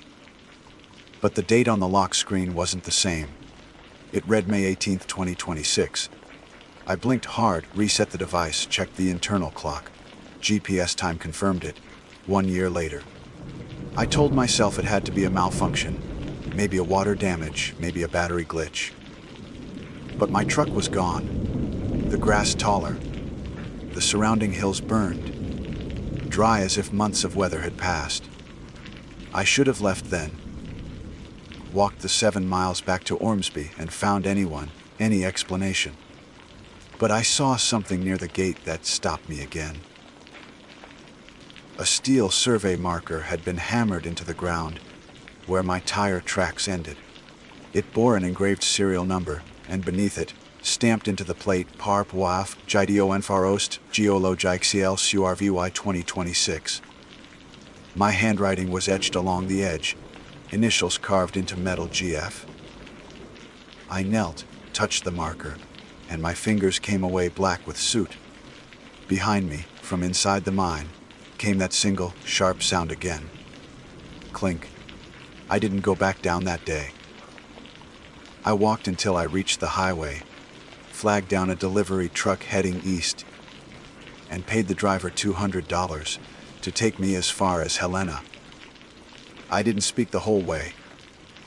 At the hotel, I locked the door, drew the curtains, and started comparing data. My camera still held the photo from the first day, time-stamped 1 year ahead. The recorder now showed double the file length it had before.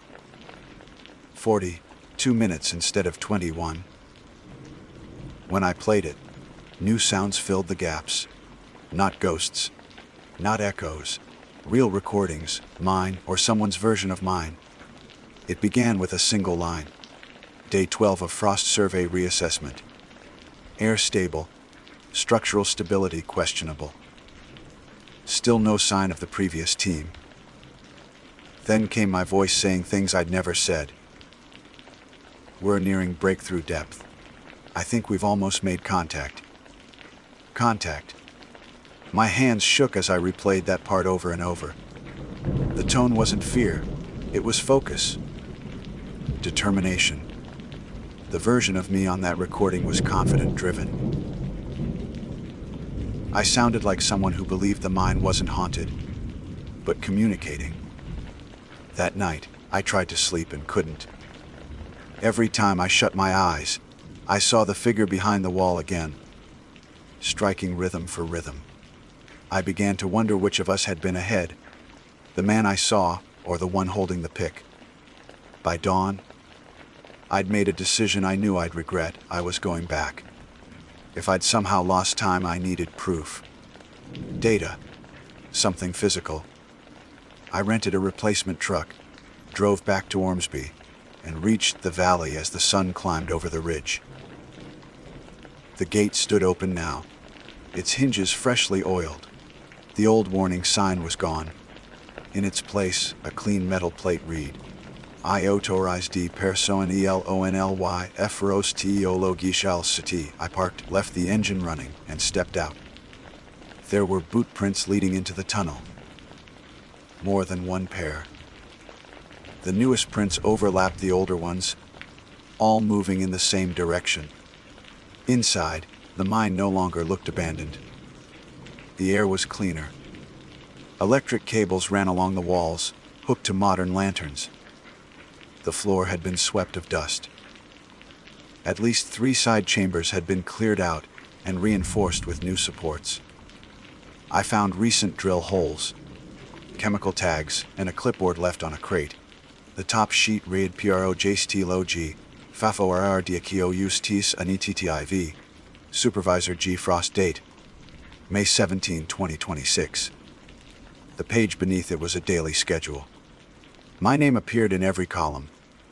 Someone had turned the mine into an active site again, using my credentials. I walked deeper, heart pounding. The humming had returned. Low, mechanical now, like a generator far below. I passed through the narrow split, where I'd once seen the shimmer. The passage was wider now, reinforced with steel braces. My original chalk markings had been replaced by painted survey codes. And then I heard my own voice again. Not through the recorder this time, but ahead, echoing faintly down the tunnel. Increase frequency to match phase shift. Yes, that's stable. I moved slowly, turning off my headlamp to avoid detection. Around the final bend, the tunnel opened into a vast excavation chamber I'd never mapped before. Floodlights hung from crossbeams. Computers lined the far wall, screens displaying seismic readings and waveform loops. And there, at the center of it all, stood me. Not exactly me, though. The man's hair was streaked with gray, his beard heavier, but his movements were mine. He wore the same jacket I'd left hanging in the motel, even the same tear near the cuff. He was giving orders to 2 younger assistants, pointing toward a section of wall, fitted with a strange metallic frame. It looked like a mirror made of stone, its surface glimmering with faint distortions. A standing wave shimmered across it, like sound frozen midair. The older me, whatever he was, lifted his pick and struck the center of that frame. The vibration rippled outward. A second later, the sound hit the chamber walls and came back early, just like before. But this time I saw it. The air itself bent, folding inward like glass flexing. The shimmer grew until it showed shapes. Tunnels, chambers, the ghost of another mine overlaying this one. Then, for an instant, it showed me. The version crouched in shadow watching. His head jerked up. He locked eyes with me, and he smiled, faintly, with a mix of pity and understanding. "Close the circuit," he said to his assistants. "Hayes here." The hum turned into a roar. The frame pulsed with white light. I ran. Behind me, I heard shouting. His, mine, both. The ground quaked, dust filling the air. My light flickered, and the walls seemed to ripple again, as if the whole mine was breathing in reverse. I made it to the surface seconds before a thunderous crack split the earth. When I looked back, the mine entrance had collapsed, sealed under tons of rock. The new sign lay twisted on the ground. The engraved words were already fading, paint bubbling as if the letters themselves were rejecting time. I drove until I hit the main road, until the mountains were only a smudge in the rearview mirror. I told myself I'd never go back. But when I reached town, people recognized me. The motel clerk greeted me by name. "Back again already, Mr. Frost. I thought you'd gone east for good." He handed me the same room key I'd returned a year ago. On the counter sat a framed local newspaper, the Ormsby Ledger, dated May 18, 2026.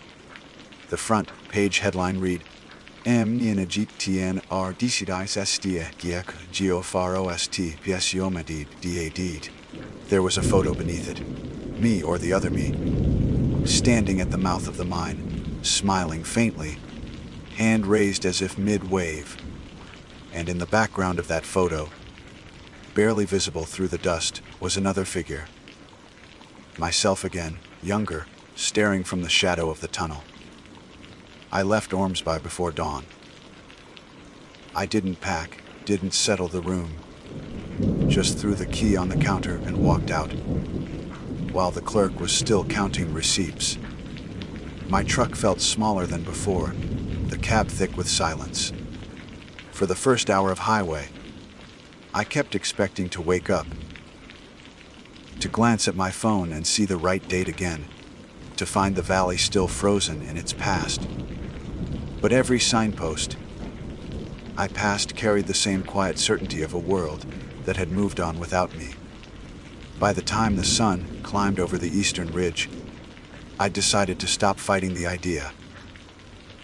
Somehow, in the depth of that mine, I had stepped through something, time, echo, or both, and returned to a version of my life already claimed by another me. Still, I couldn't quite leave it behind. I drove until the mountains flattened into sagebrush, then parked at a diner off Road 89. The place was empty except for an old man behind the counter reading a paper. When I ordered coffee, he glanced at the name on my credit card and froze. "Frost," he said softly, like the fella from the papers. I didn't answer. He kept staring, eyes narrowing with something that wasn't quite suspicion, more like memory. "You're the one who built that noise trap, ain't you? Down in Ormsby. Folks said you found a way to talk to the mountain." I gripped the cup tighter. "What do you mean?" "Noise trap." He shrugged, uneasy. "The thing in the papers said you'd been running some kind of experiment. Sound waves that could, reach ahead. Echo forward, they called it. I don't know the details. Just remember they never found the body. Only the gear, all smashed up." My stomach turned. "What gear?" "Recording rigs, computers, pics. All stamped with your name. They said the last recording had your voice saying something like..." He paused, searching his memory. "It's open now. I can hear him." The old man looked at me then, really looked. "You sure you're not his brother or something? You look... hell, you look just like the photo." I left cash on the counter and walked out before he could say more. That night, I pulled into a roadside motel halfway to Bozeman. Sleep wouldn't come. Every few minutes, I'd think I heard a faint metallic tap, like a pick against stone, coming from the pipes, the walls, somewhere behind the world. At 3:17 a.m., my phone lit up on its own. The screen showed a new voicemail notification. No number, just the word unknown. I pressed play. At first it was static, soft, rhythmic. Then a voice emerged through the hiss. My own voice. "You're close. The reflection's not done yet." Then a metallic sound, 3 sharp strikes, and silence. I dropped the phone. The file disappeared from the log a second later, as though it had never existed. By sunrise, I'd made up my mind. If that mine had taken something from me, memory, a version of myself, it still held the truth. I couldn't keep running from the echo of my own name. I had to go back, even if it meant following the sound all the way through. The valley was colder when I reached it again. A fine mist clung to the grass, and the entrance to the mine lay sealed beneath a crust of landslide rock. But as I climbed over the rubble, I noticed a narrow opening to the side. A fresh gap where stone had split clean down the middle, exposing darkness beyond. The air coming out wasn't stale. It pulsed. Faint vibrations trembled through the rock, like the heartbeat of something asleep. I switched on my light and stepped inside. The tunnel walls shimmered faintly, as if lined with mica that caught light, even where none should reach. Every footstep echoed twice, once behind, once faintly ahead. I moved slower, careful not to breathe too loud, listening for the other rhythm that had haunted me since the first day. When it came, it was soft. 3 strikes spaced evenly apart. Clink, clink, clink. I followed. The path twisted lower than I'd ever mapped, cutting through rock that looked melted, smooth as glass. My light reflected off faint patterns etched into the stone. Circles, waveforms, mirrored spirals. The deeper I went, the stronger the vibration grew. Finally, the tunnel opened into a cavern. I knew the place instantly. The frame was there, the metallic arch I'd seen before, but it was different now. No cables, no machines. Just raw stone humming with its own light. And beside it, standing in the glow, was the other me. He looked older still, skin pale, eyes hollow with exhaustion. His pick hung loosely at his side, handle worn down to splinters. "You came back?" he said quietly. His voice was rough but steady, the same tone I used when talking to clients or dictating notes. "I was hoping you wouldn't." I took a step closer. "What is this? What did we build?" He smiled faintly. "We didn't build it. We found it. The mountain's been talking for longer than either of us has been alive. We just learned how to listen in the wrong direction." The light from the frame rippled between us, bending the air. Behind him, the surface of the stone moved. Not melting, not cracking, just shifting, like something pushing from the other side. I swallowed hard. "Why do I remember dying here?" "Because you did," he said simply. "Just not yet." The air shook. A thin line of white light crawled down the center of the arch, widening into a slit. The vibration grew louder, until every bone in my body felt ready to sputter. He looked at me then, eyes burning with that same impossible calm I'd seen in the photograph. Every time one of us strikes the wall, another version wakes up to answer. "You heard me before I existed. I'm hearing you now." That's what the mind does. It loops sound through time until time itself starts echoing back. I shook my head. "Then stop it. Break it." He gestured toward the arch. I tried. "It doesn't break, it replaces. Each collapse just seals one side, while the other keeps going." He paused, voice trembling for the first time. "If you want it to end, you'll have to take my place." The light brightened, spilling across his face, aging him years in seconds. His outline flickered, the edges of his body dissolving into static shimmer. "Wait," I said, but he only lifted the pick one final time. "Listen," he whispered. "When you hear the echo come early, it means you're next." He swung the pick into the arch. The sound was deafening, metal on something far older than both. The light surged outward, and for an instant I saw every tunnel, every version of myself, layered through time like reflections in a hall of mirrors. Men in different years striking the same wall, faces blurred by dust and age, all repeating the same moment of discovery and loss. Then came the silence. When I woke, I was lying just outside the mine. My clothes were coated in fresh dust. The valley was quiet again. The entrance had sealed. No frame, no shimmer, just blank rock. I stood up slowly, checking my watch. It was ticking again. The date read May 18, 2025, 1 year earlier. My truck was parked exactly where I'd left it the first day. My gear lay neatly stacked beside the tailgate. Even the crooked wooden sign above the gate was back. Aged, faded, its letters barely visible. Far Ost Mini. For a long time I just stood there, staring at it, waiting for some hint of what had changed. But the world felt steady. ordinary even. I climbed into the truck, started the engine, and drove toward town. At the first gas station, I saw a paper pinned to the notice board. The headline read, Arm SBY Celsius Waropans Low Ciel Medan Far Sarvi 1 RK, Supervisor Gideon Frost. The date listed for the project start was 2 weeks from now. That night, in the motel room, I replayed my old recordings. The files were empty, blank noise, nothing but the faint hum of the recorder itself. Only one file remained intact.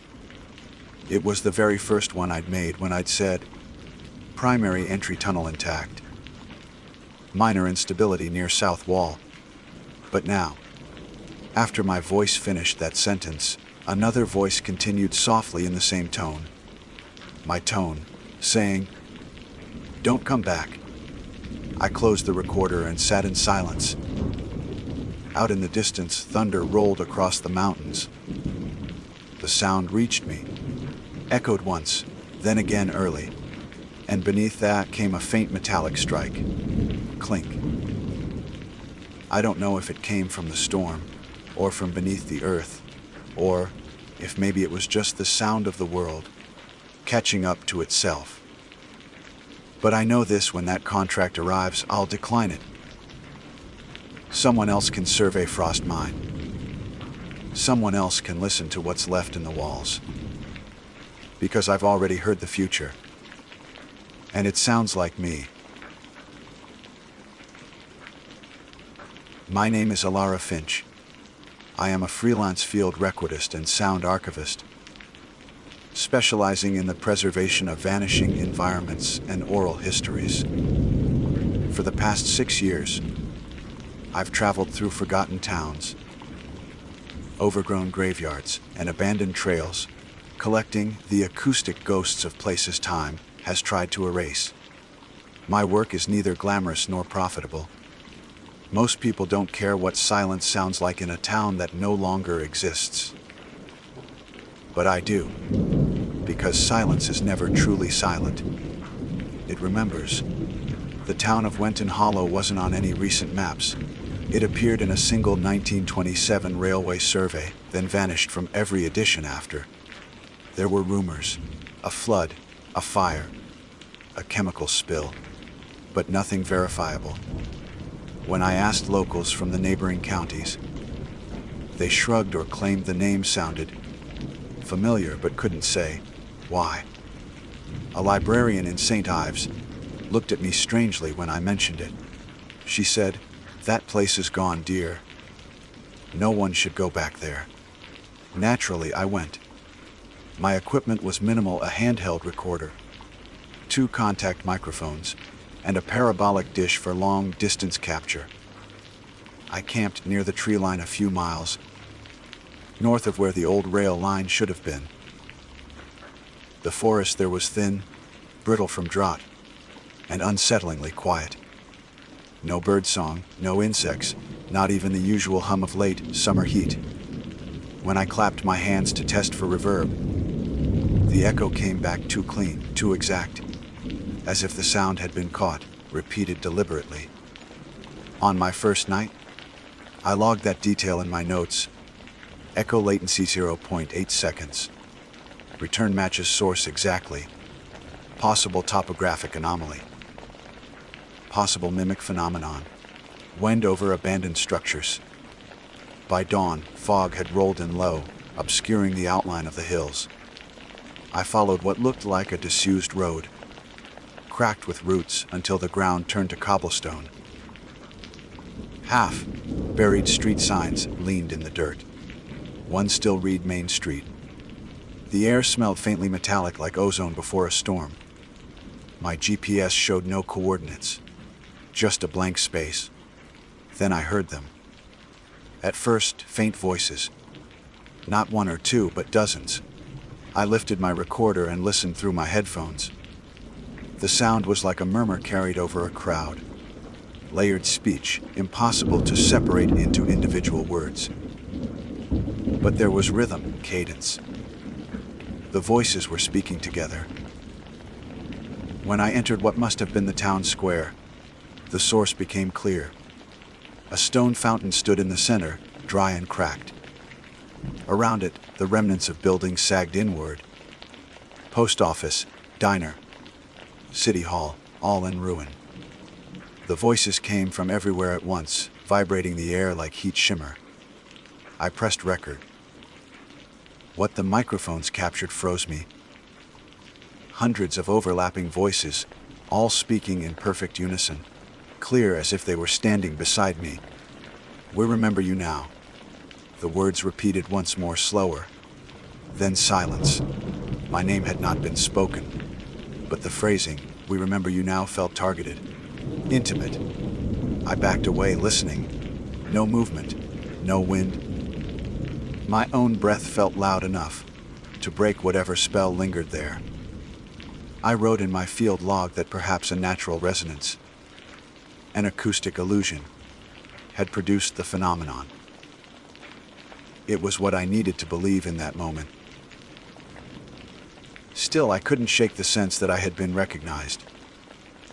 I spent the afternoon circling the square, noting architectural decay and collecting ambient sound from various distances.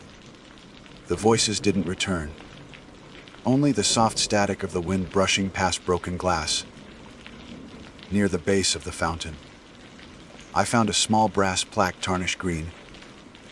"Tu tios who remembr." The words unsettled me. They weren't grammatically wrong, just wrong in intent. Who were the remembered? Or the remembering? By evening, I pitched my tent on the outskirts of town, near a field of tall grass where an old sign leaned at an angle. The paint had long since flaked off, but I could make out faint letters. "Wchu Talam 1 I Fair Aju 13 1927. That date again. The last one before the town vanished from record. I fell asleep listening to my playback through one headphone. The phrase repeated softly in my looped capture. "We remember you now." Each time it seemed to come a fraction earlier than before, cutting closer to my own breathing. Around midnight, I woke to another sound. Footsteps outside the tent. They weren't cautious, like an animal's. They were synchronized. Several pairs moving together, crunching dry leaves in the same rhythm, as if walking to the same beat. I unzipped the flap just enough to look out. The fog had thickened, turning the world a pale gray. I saw silhouettes, 5, maybe 6, standing just beyond the glow of my lantern. Not approaching, not retreating, simply waiting. I called out, "Hello." No response. I switched on the parabolic dish and aimed it toward the figures. The headphones filled instantly with the same collective voice from earlier. "We remember you now." Only this time, underneath that harmony, another sound pressed through. Something like a low hum, like the reverberation of my own blood in my ears. It rose until the words themselves blurred, vibrating into noise. When I looked again, the figures were gone. By morning, the grass outside my tent was flattened in precise circles, as if a group had stood there for hours. My recorder battery, though new the day before, had drained completely. The data card was intact. Playback worked. I reviewed the night's recordings while boiling coffee on the camp stove. For the first 3 minutes, silence. Then the whisper of fog against nylon. Then, faintly, the synchronized crunch of steps. And finally, another voice layered under the chorus, quiet but distinct. A single voice, female. Alara. That broke me. My full name whispered in the middle of hundreds of others. I stopped playback and turned the device over in my hands. There was no rational explanation left. No wind illusion, no data corruption, no radio interference. It had known me. I told myself to pack up, to leave while daylight was still clear. But instead, I found myself drawn back toward the square, toward the fountain. The fog thinned around noon, revealing more of the town's structure. Faded murals on brick walls. A rusted swing set creaking gently in the yard of what must have been a schoolhouse. Everything bore the same unsettling symmetry. Chairs still upright, tools neatly lined on workbenches, as if the people had simply dissolved mid-motion. Inside the diner, plates remained on tables, fossilized under layers of dust. I touched one. The ceramic was warm. I pulled out the recorder again. Ambient interior, Wenton Diner. I said into the mic. Then softer. If anyone can hear this, I mean no harm. I'm only here to listen. At first, only static. Then the faint scrape of a chair leg. The air felt heavier, as though pressure had built around me. My skin prickled. I lowered the recorder. That's when I noticed the mirror behind the counter. It reflected the diner accurately. Except for one thing. In the reflection, the booths weren't empty. Dozens of people sat perfectly still, hands folded on the tables, faces calm but pale. Every one of them was looking directly at me. I spun around. The diner was empty. When I turned back, the mirror had fogged completely, and words began to appear as if traced by invisible fingertips. W-E, rem-m-b-r-o-u, now-bu. The letters lingered, dripping condensation. I stumbled backward and dropped my recorder. The device hit the floor, still rolling. Through the headphones, I could hear breathing.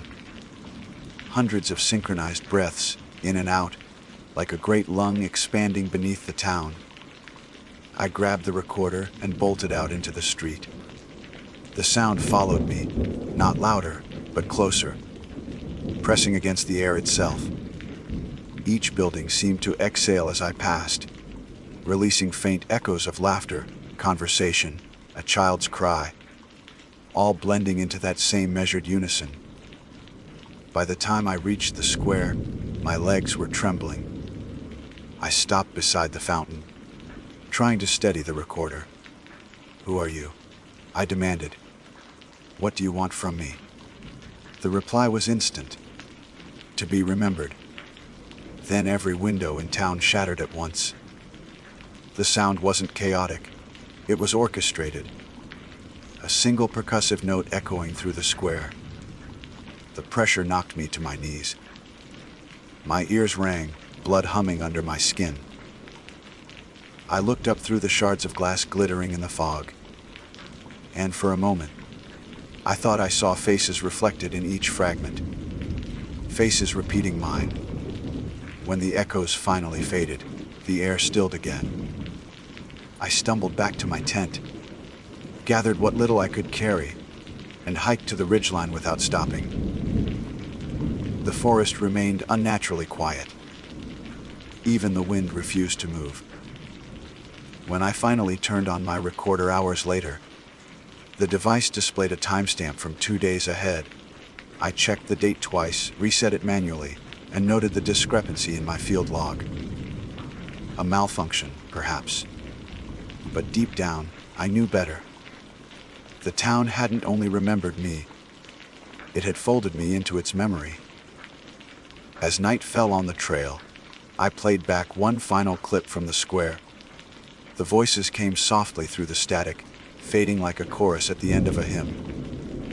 Then, after a pause, something new whispered faintly at the end of the file.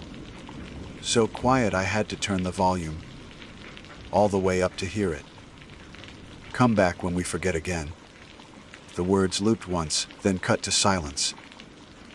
And yet the silence breathed. I spent the next morning trying to convince myself I had imagined it all. That the voice saying my name had been some auditory pareidolia, the way our brains force meaning into chaos. But the more I replayed the recordings, the less plausible that felt. The voices weren't random.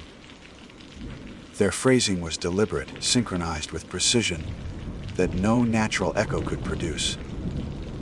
Even more troubling, The timestamps on my recorder still wouldn't align with reality.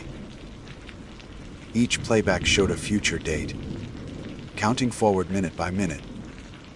By noon I reached a ranger station, listed on an old map from the 1960s.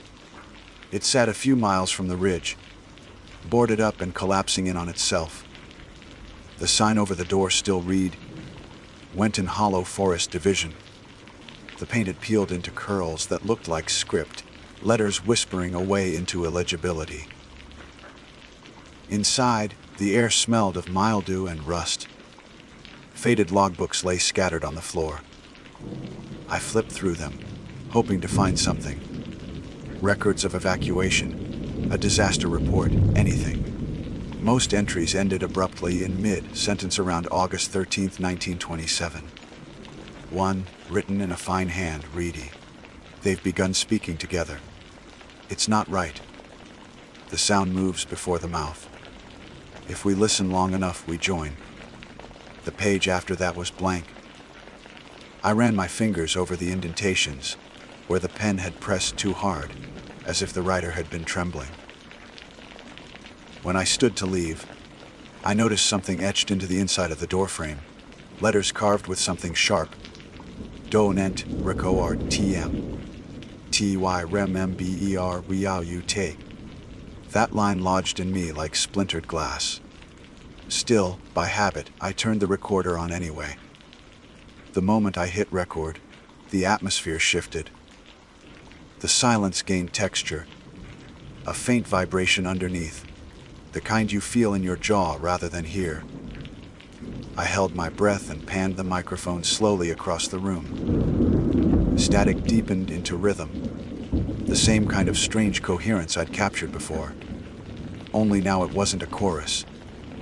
It was one voice. You're late. Alara. I dropped the device. The sound cut abruptly. My body reacted before thought could. I ran. Out the door, down the slope, tripping over roots and stones. The forest didn't sound dead anymore. It hissed. Every dry leaf I crushed seemed to whisper back the same word in 1,000 tiny cracks. Late. Late, late. I didn't stop until I reached the train tracks, half buried in weeds. The steel was warped with rust, but as I touched it, I felt a low pulse, steady as a heartbeat, a vibration that wasn't mechanical but responsive. When I pulled my hand away, it kept going for a moment longer, like an afterthought of something alive. I followed the tracks east, hoping to find a way back to civilization. My phone still had no signal. My GPS a white void. By late afternoon, the light began to turn that sickly amber hue that comes just before dusk. I could see the outline of another building ahead, a water tower, half collapsed beside a stretch of houses reduced to bones. There, sitting in the middle of the road, was an old field recorder, the same make and model as mine, identical down to the scratch near the battery hatch. My first thought was that I must have dropped mine earlier and somehow walked in a circle. But when I checked my pack, my own recorder was still inside, secure and blinking red with a live capture. Both were recording. I crouched, listening to the one on the ground. The playback light flickered erratically, like a heartbeat out of rhythm. I pressed the button. We remember you now, the voices said again, calm and collective. We remember what you forgot. Then, a sudden distortion, high, pitched feedback, and underneath it, my own voice, desperate and breathless, stopped the recording. I froze. The tone, the panic, it was unmistakably me. But I had never said those words. Not yet. The device shut itself off. I left it where it lay. Twilight came quickly, soaking the ruins in blue, gray light. Every window glimmered faintly, not from reflection but from within, as though something luminous pulsed behind the walls. I didn't dare go closer.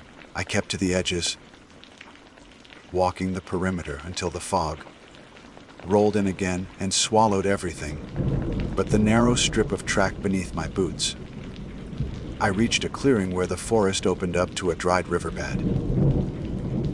Across it I saw the faint shimmer of firelight. Too steady for a wildfire, too dim for electric. A camp. Human. Relief flooded me. I called out, "Hello, anyone there?" No answer. When I got closer, I saw it wasn't a campfire, but dozens of small lanterns, arranged in a perfect circle around a wooden post. From a distance, I thought the shapes beside them were rocks. But when I leaned in, I realized they were wax cylinders.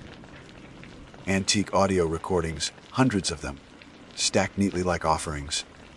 Each had a date written in pencil on its base, most from 1927, and one from this year. The handwriting was my own. I picked it up with shaking hands.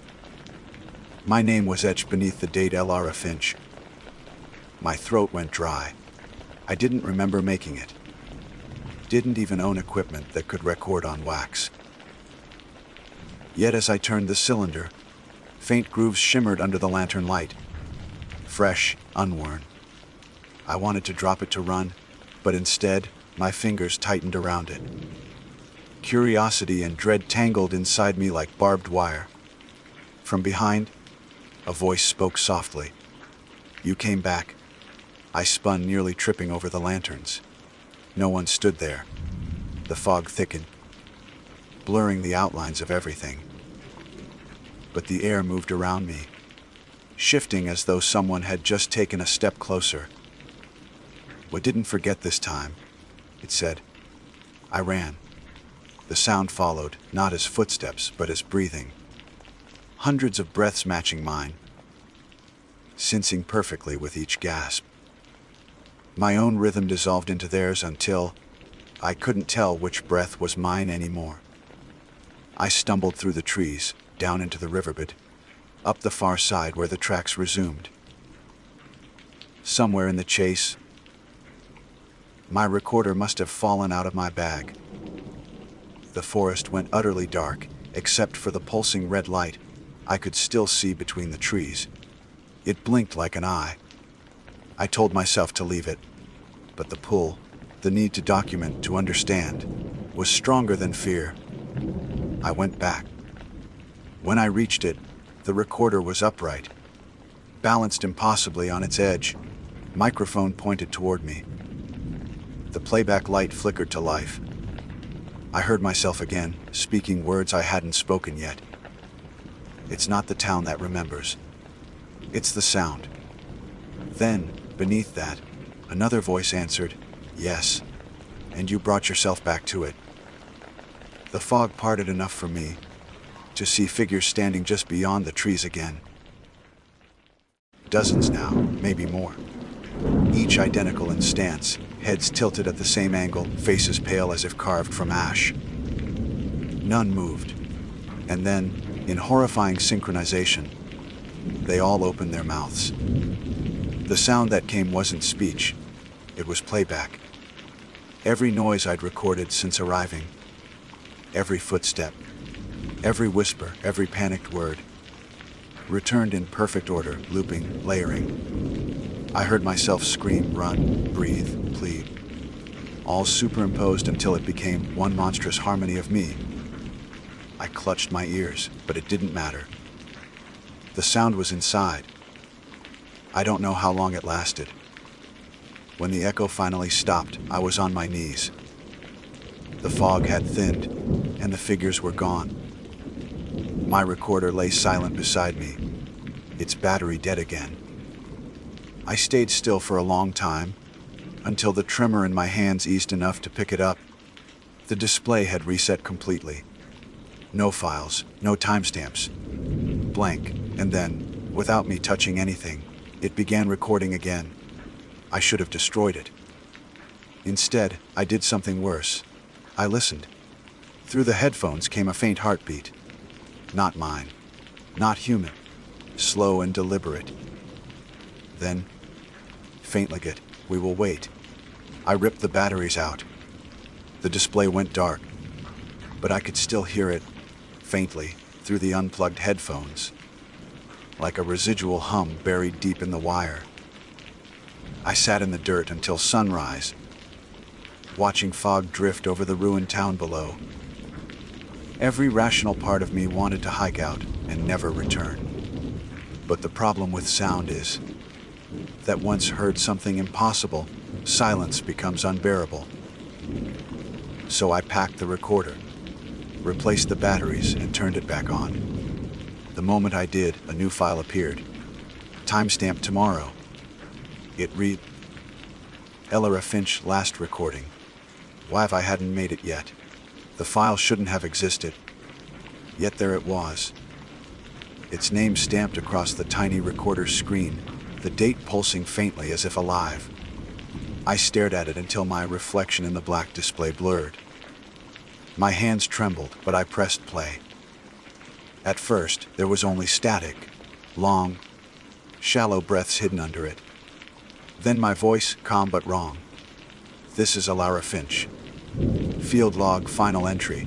If you're hearing this, it means the town remembered again. My tone carried a wariness that didn't belong to me yet, like someone much older using my mouth. The voice continued, do not try to map it. Do not try to study it. It doesn't live in geography. It lives in the spaces between echoes. Once you record it, you open the door both ways. A pause, then faint shuffling. As if I, or some version of me, had turned to face someone else in the room. They said they would forget, but they never do. They only wait until you do. The static cut sharply. I yanked the batteries out again, but the display stayed lit.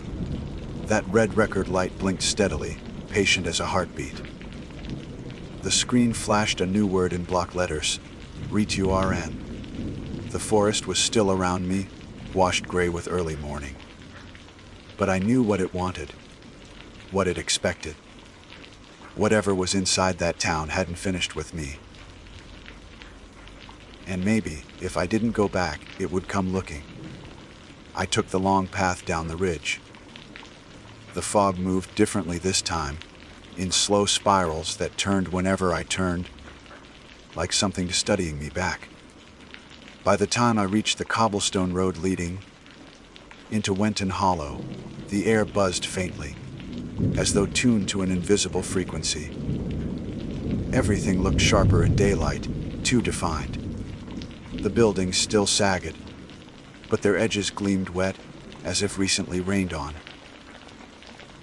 The fountain at the square gurgled faintly, though I could see no water. I kept my recorder off. I told myself I'd simply observe. No contact, no playback, just visual notes. But silence has gravity, and the longer I stood there, the stronger the pull grew. There were new details now. The diner's window no longer shattered. The mirror behind the counter wiped clean. The brass plaque on the fountain shone as if newly polished. It still read, Didekuto Tosh Who Remember, only now, below it a second line had appeared Ella Finch Field de Archivist. I stepped back so fast I nearly fell. The metal wasn't carved roughly or scratched in haste. It had been cast that way, molded in relief, as though it had always been there. My pulse roared in my ears. I turned to leave, but the air shifted again. Soft wind, carrying something like a whispering tide. Hundreds of voices spoke at once, faint but synchronized, moving closer. We remember. We remember. I ran. But each street I took folded back into the square. The town's geometry had changed. Alleys bent where they hadn't existed. Street signs pointed to nothing. The horizon itself rippled like heat haze, and behind every window I passed, the same reflection stared back. My own face, unmoving, mouth slightly open. The chant grew louder, not deafening but enclosing. The sound didn't come from outside anymore. It pressed inward from every direction, blooming beneath my skin. When I reached the fountain again, the water was running clear now, reflecting the sky. Only the sky above wasn't the one I'd walked under. The clouds hung perfectly still, painted like a photograph. The voices stopped. For a moment, nothing. Only my breath, ragged and small. Then, in that reflection, I saw movement, shapes circling beneath the surface of the water. Not fish, not bodies, but silhouettes, dissolving and re-forming into faces. They mouthed words I couldn't hear, then all at once, every mouth shaped the same phrase. Say it. I didn't know what they meant. But the pressure behind the silence demanded response, the way an echo demands its call. So I whispered, I remember. The town exhaled. A low hum spread through the cobblestones, resonating up my legs. The windows darkened, every reflection turning its head in unison. For one heartbeat, all those mirrored versions at me smiled. Then the air split with sound. Not loud, just absolute. The chorus erupted again, saying my name over and over, each iteration slightly behind the next, forming an endless chain of alaras. Stretching backward through the echo, the ground rippled. The fountain water boiled into mist. I dropped to my knees, covering my ears, but the sound didn't stop. It layered and folded until it became something else entirely. A pulse, a single rhythm of being. And then it spoke, no longer many voices, but one. You took our sound. You carried it out. Now you'll carry us. The world inverted. The square bled into static. Buildings stretched into lines, bending toward a single vanishing point above me. I felt weightless, falling upward, drawn through the vibration itself. When I could see again, I was standing in the diner. The booths were full. People sat neatly, facing forward, hands resting on tables. Their faces were pale, almost luminous. Their lips moved in perfect sync with mine as I whispered, "Where am I?" And together, all of them said. The mirror behind the counter reflected none of this. In it, the diner was empty except for me, and I wasn't moving. I stood there frozen, eyes wide, mouth half open, the recorder in my hand blinking red. The reflection took a step forward. I didn't. Quietly, I spoke from the glass. Don't record them. They remember what you take. Before I could react, she reached through. Her hand passed the surface like water. The sensation was cold, electric. The moment her fingers brushed my wrist, the recorder clicked on by itself. The display read recording. Ellerad Finch last recording. Wavi backed away, but the diner walls began to breathe. The ceiling flexed, expanding with the rhythm of the collective voices swelling again. They weren't angry, just resolute. We will not forget. You are remembered. The sound climbed until it filled every molecule of air. My head felt hollowed by it. Then it stopped as abruptly as it had begun. Everything went still. The reflection, my double, was gone. The booths were empty.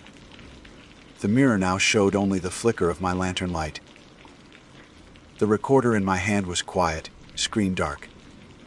I pressed play, half expecting static. Instead, the file began exactly where the earlier recording had ended. My own voice continued mid-sentence. And that's how it ends. Then, another pause, or begins if you're hearing this. The voice in it was tired, certain. Memory is not linear here. It loops through whoever listens. I thought I was preserving echoes, but I was only giving them mouths. A soft click followed, like a mic being set down. Then silence. I wanted to delete it, destroy it, anything. But as my thumb hovered over the button, the device displayed a new message: UPO-ADNG. I didn't connect it to anything. No network, no signal. Still, the progress bar filled. When it reached 100%, the screen went blank. The silence that followed was deeper than before. Real, unbroken. For the first time in days, no hum lingered in the background. I almost cried from relief. Then, from somewhere outside, a single bell rang. Clear, metallic, echoing down the street. It was followed by hundreds of voices, distant but synchronized, reciting in perfect rhythm. "We remember you now." I ran out of the diner, up the cobblestone street toward the ridge. The sky above flickered between dusk and dawn, the sun frozen mid-rise. Each step echoed twice, once behind me, once ahead. When I reached the tree line, I looked back. The town was gone. Only the faint impression of streets remained, carved into fog. The sound had stopped. I walked until the cobblestones turned to dirt again, until my breath steadied and the forest sounded alive. Birds, wind, real silence. At camp, I checked the recorder one last time. No files. No trace of anything. Just the default startup tone when I powered it on. Still, when I pressed record out of habit, the timer didn't start at 0. It began at once in 7:36, exactly where the last recording had ended. And beneath the faint hiss of wind on the mic, a whisper surfaced. "Thank you for remembering." I turned it off, buried it, walked until the mountain road appeared again. A week later, back home, I transferred my field data onto my laptop. All the original files were blank, except one folder I hadn't created, named simply Awentendaw Holog. Inside was a single audio file, the same name as before. Its date read tomorrow. I haven't opened it. But sometimes, when my apartment is quiet enough, the air hums. Just a fraction of a second before I exhale, I hear my own breath repeat, slightly late, perfectly clear. And if I listen too closely, the echo says not my name, but yours. My name is Daniel Hughes. I'm 32 years old, born and raised in Northern California, and I work as a freelance wildlife photographer. Most of my adult life has been spent hiking through forests, deserts, mountains, and swamps, anywhere untouched by concrete. I've always preferred the company of trees, and wind to that of city noise and crowds. That said, I'm not new to the wild. I've dealt with bears, wolves, and even a snowstorm that nearly took my left hand. But nothing, not even the darkest nights in the deepest forests, prepared me for what happened last summer in the Sierra Nevadas. It started off simple enough. My longtime friend Jeremy and I planned a week-long hike through the backcountry. We had done this many times before. Our goal this time was a lesser-known trail off the John Muir Wilderness. Deep, unmarked territory we found through a forum for experienced hikers. A user going by, PeenGhost82, posted photos of a hidden lake surrounded by jagged cliffs and a field of wildflowers so vivid they looked fake. No official maps showed it. That was enough to convince Jeremy. He loved the idea of going somewhere nobody else had seen. We set off in mid-June. The snow had melted, the sky stayed clear, and the air was sweet with pine and morning dew. The first 3 days were bliss. We made camp near a stream, cooked over a small fire, and spent our nights under a million stars. Jeremy brought his old journal, the leather one he scribbled in when he thought no one was looking.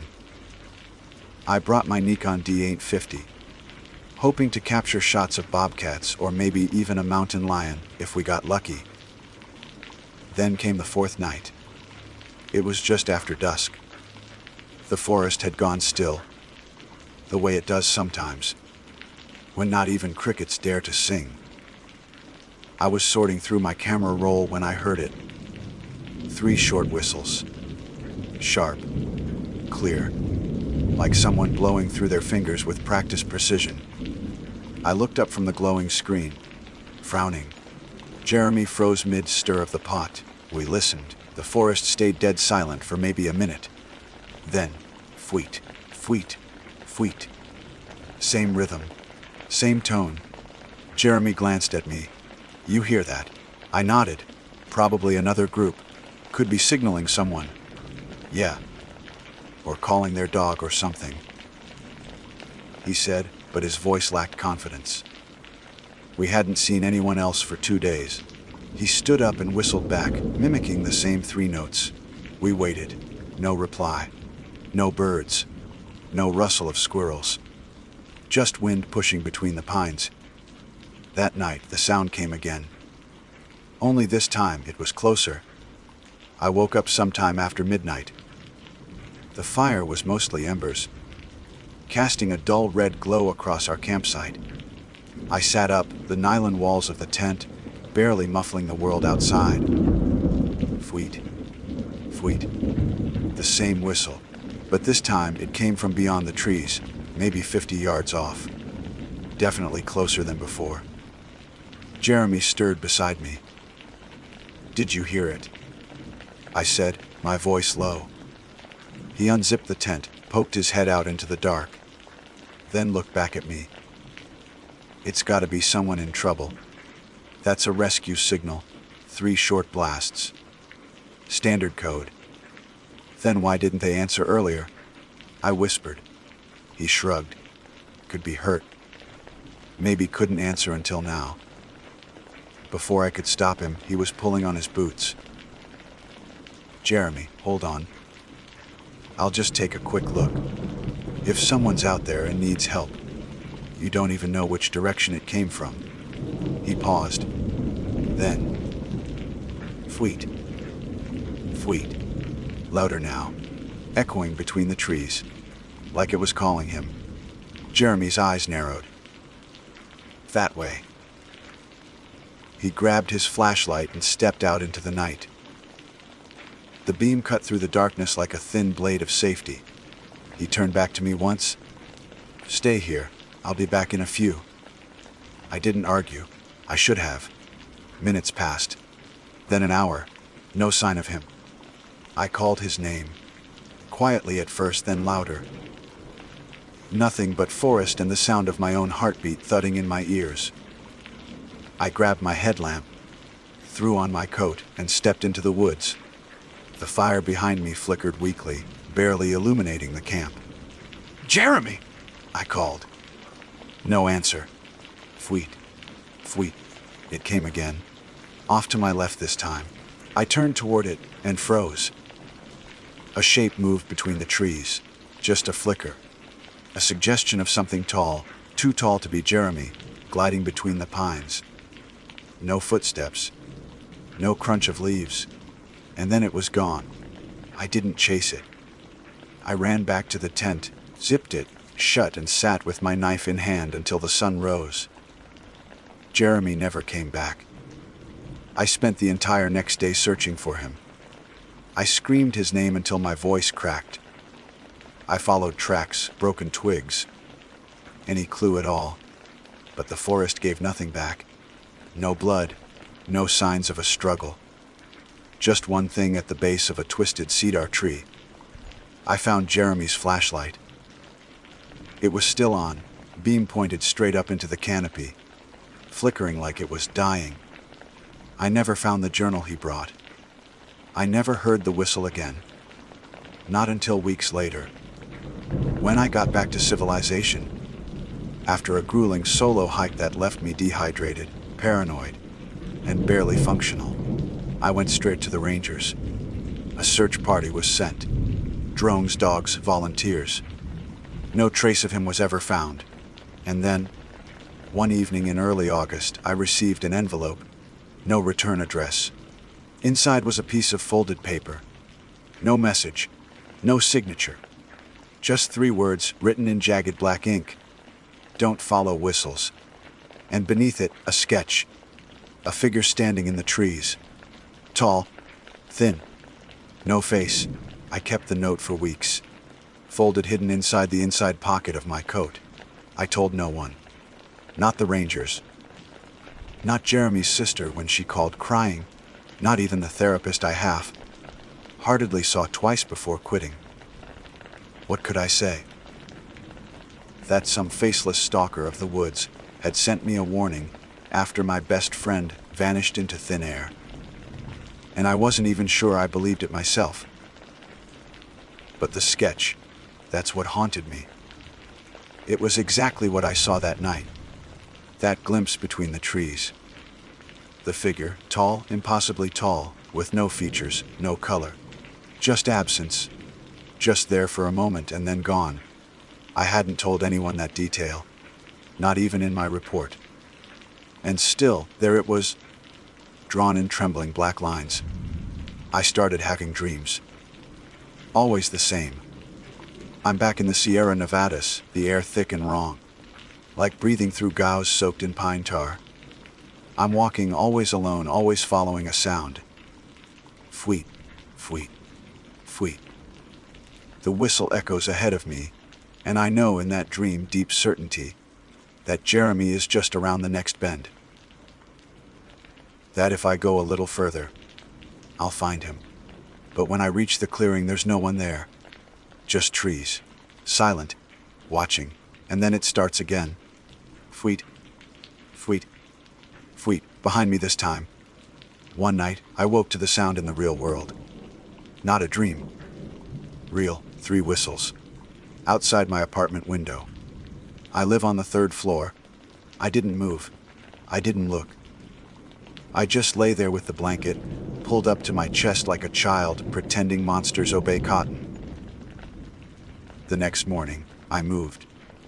Packed everything I could into my Jeep and drove north. Somewhere quiet. Somewhere rural. I told myself I just needed to reset. Get away from the noise. Maybe write it off as stress, trauma, guilt. Something logical.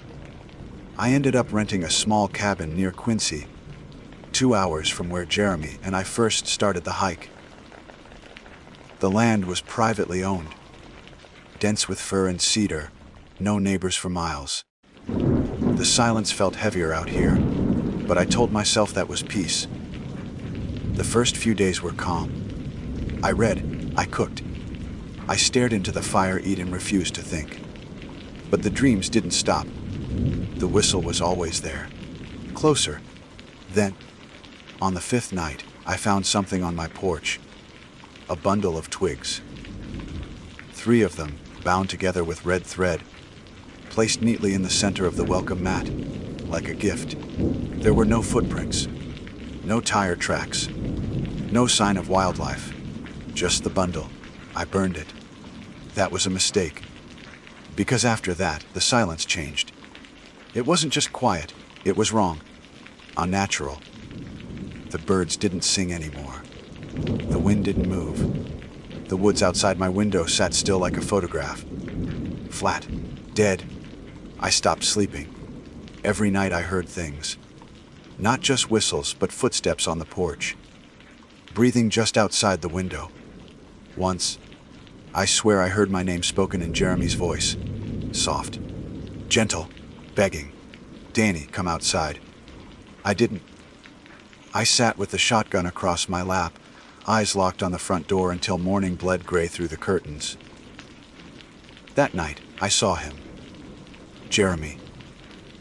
He was standing at the edge of the tree line when I stepped out at dusk, hoping the fresh air might clear the static from my skull. He looked not right. The same clothes he wore on the hike, but soaked. Heavy, his skin pale, almost gray, lips cracked. But his eyes were still Jeremy. Danny, he said, and I swear to whatever still believes in mercy, I almost ran to him. But something stopped me. A smell, wet soil and rot. Like something long dead pulled from under a log. It drifted on the wind like a warning. Jeremy smiled, just a little. And then, fweet, fweet, fweet, the whistle? Not from him. From behind him. Deep in the woods. He turned and walked back into the trees. Slow, almost floating. and then gone. I packed that night, left most of my gear, drove until I ran out of gas, and then kept walking toward the nearest town. Didn't look back. Not once. You'd think that would be the end. It wasn't. A few days ago, another envelope arrived. No stamp. Just sitting on the counter in my motel room after I came back from a diner run. Inside was a Polaroid. Faded, old, it showed the lake we were trying to reach. The one from the forum post. Same jagged cliffs. Same flower-covered field. But the lake, there was something wrong with it. The surface was black, not blue. Black, like tar. Floating at the center, almost too small to make out, was a figure. Face down. Arms spread. And on the back of the photo, another message. Followed the whistle. Now it's your turn. I don't know how they found me. I've changed phones. Moved cities. Never stayed in one place for more than a week. But they still find me. And the dreams, those have changed too. Now I see Jeremy standing at the edge of the lake, waving. Behind him stands something taller than the trees. No face, no eyes, just holes, empty and watching. And the whistling. God, the whistling. It's inside me now. Sometimes I catch myself humming the rhythm. In line at a store. Driving. Staring into a mirror. 3 short notes. I think it's calling me. And I don't know how much longer I can resist. I told myself I wouldn't go back. Not to the mountains. Not to the trail. Not to the lake. But the dreams had other plans. They changed again. No longer just glimpses of Jeremy or the black water or that faceless shape. Now they were instructions. Step by step. Turn by turn. My subconscious mapping the way like it had memorized every pine tree and curve in the trail. And in every dream, it ended the same way. I stood at the edge of that lake, looking in, and I heard the whistle. Fweet, fweet, fweet. Then I'd wake, sweating, shaking, whispering Jeremy's name without meaning to. Always at 3:03 a.m., always alone. That number, I started seeing it everywhere. Room 303 at the motel. Highway 303 on a detour sign. 3 birds on the telephone line, always just 3. And the whistling, sometimes faint, sometimes maddeningly close, was following me no matter how far I ran. It wasn't until I found the forum again that I made the decision. The post was gone. Pine Ghost 82 didn't exist anymore. But someone had uploaded a blurry satellite image, one that hadn't been there before. It showed the lake, and near it were others. People. 6 figures, motionless, spaced around the shore like statues, all facing the water, and one word in the caption below. Pilgrims. I don't know why that was what finally broke me. Maybe it was the suggestion that Jeremy wasn't the only one, that others had followed the whistle. Or maybe I just wanted to understand. To stop the noise. To end the dread chewing holes into my sanity. So I packed again. I didn't tell anyone. No goodbyes. No letters. Just my camera, a recorder, a GPS, and the clothes on my back. It took 3 days to hike to the lake. The trail was just as I remembered. Sharp switchbacks, sudden drops, thick underbrush like reaching hands. I recognized a broken stump we used as a marker on the 2nd day of our last trip. I saw the rock with the chip shaped like an eye. I even passed the cedar tree where I found Jeremy's flashlight. It wasn't there anymore. The soil was untouched. No sign anyone had ever stepped there, and yet I knew I was being watched. On the 2nd night, I heard footsteps outside my tent. Slow, deliberate, just circling, never approaching, never leaving, just orbiting. Then the whistle again. Fweet, fweet, fweet, and this time, something answered it. From the other direction, Another pattern. 3 short blasts. Then silence, like a conversation in code. I didn't sleep. I just waited for morning. On the 3rd day, I reached the lake, and everything changed. The water wasn't black. It was mirror perfect. Too perfect. No wind, no ripples. Not even insects dancing on the surface. Just a flat, obsidian disk. Like the forest had been hollowed out around a hole in the world. I stood at the edge, staring at my own reflection. Only it wasn't mine. It was Jeremy. He was smiling. Not waving, not moving, just smiling. I dropped the camera. It sank instantly, like the water pulled it down with purpose. Behind me, twigs snapped. I turned, expecting an animal, a ranger, something. But what I saw wasn't human. It stood between the trees, same height as before, at least 9 feet. Limbs too long, skin too thin. A shape not built for this world. Its face was just a smooth canvas of skin, but the whistle came from somewhere inside it, like it was exhaling directly into the woods. Fweet. Fweet. I backed toward the lake. Not out of courage, not strategy. Just instinct. I wanted to run, but my legs were locked. It didn't move, just watched me. And then, voices. Not loud, not distinct. Just whispers. All around me.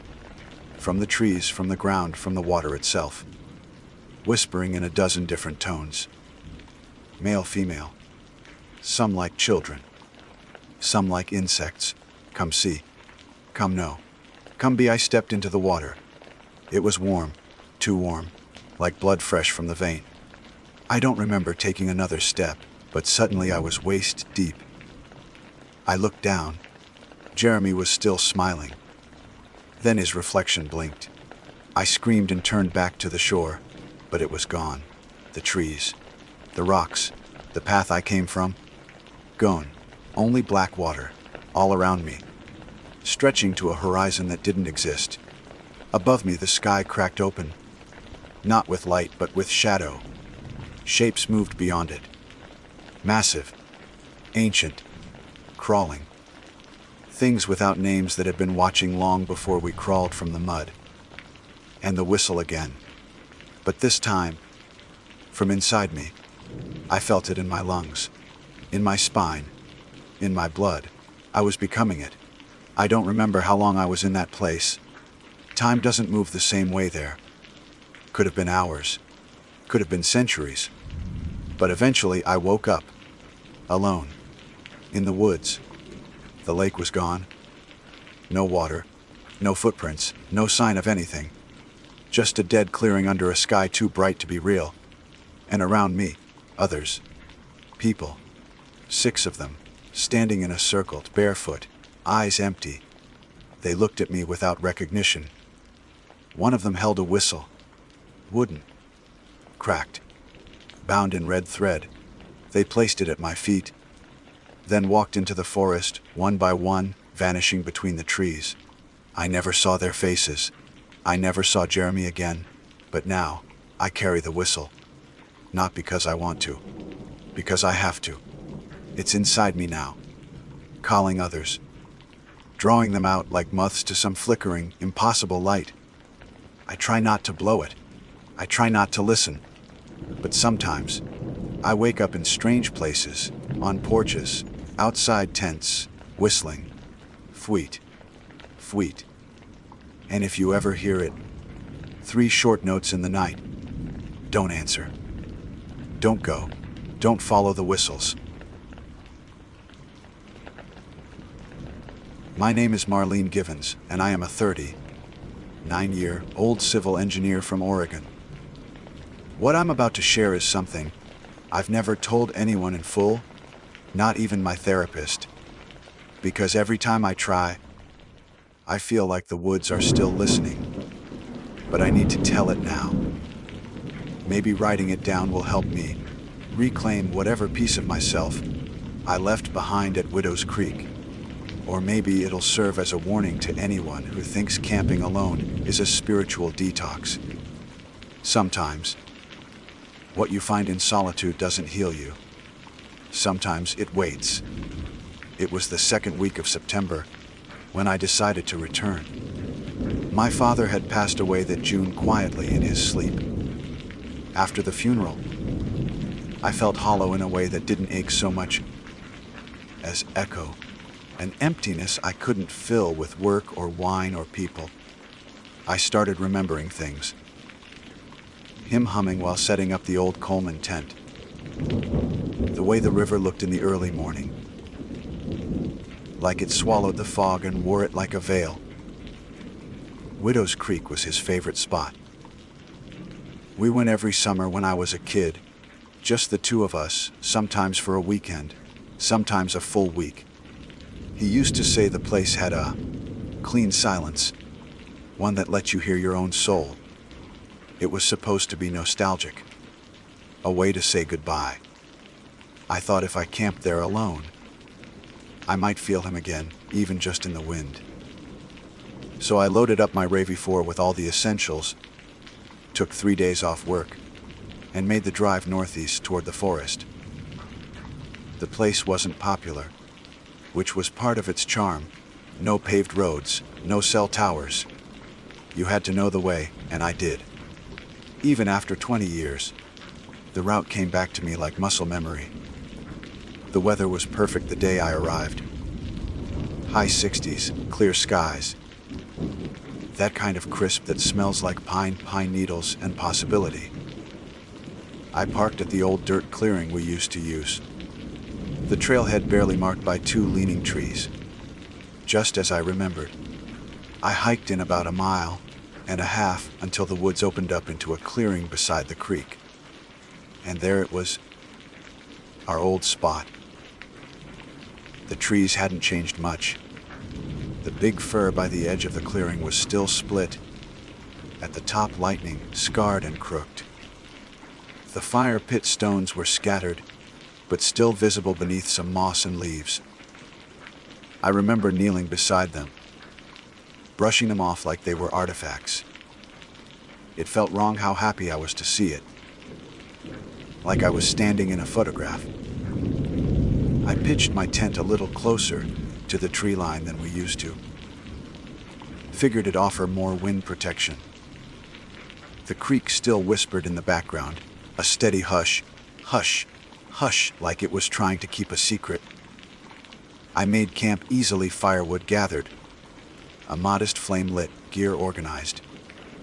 Dinner was a full packet of rice and beans warmed over the fire.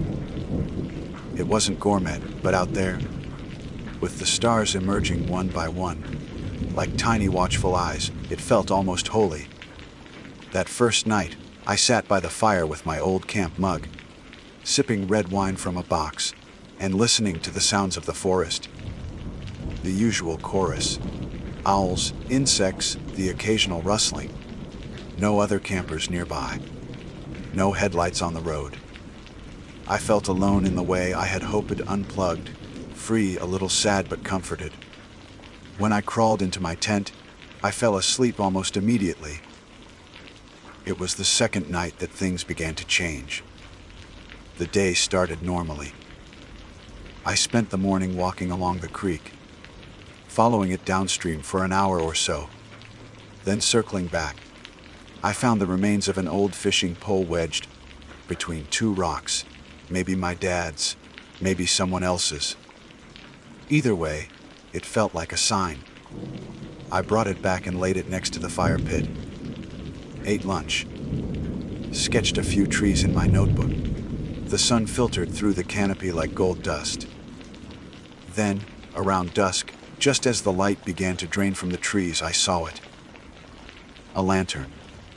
It was on the far bank of the creek, barely visible through the trees. A soft, amber glow swaying slightly, like someone was walking with it. I froze. My first thought was, I'm not alone. Then came 100 more thoughts right after. Did someone follow me out here? Was it a ranger?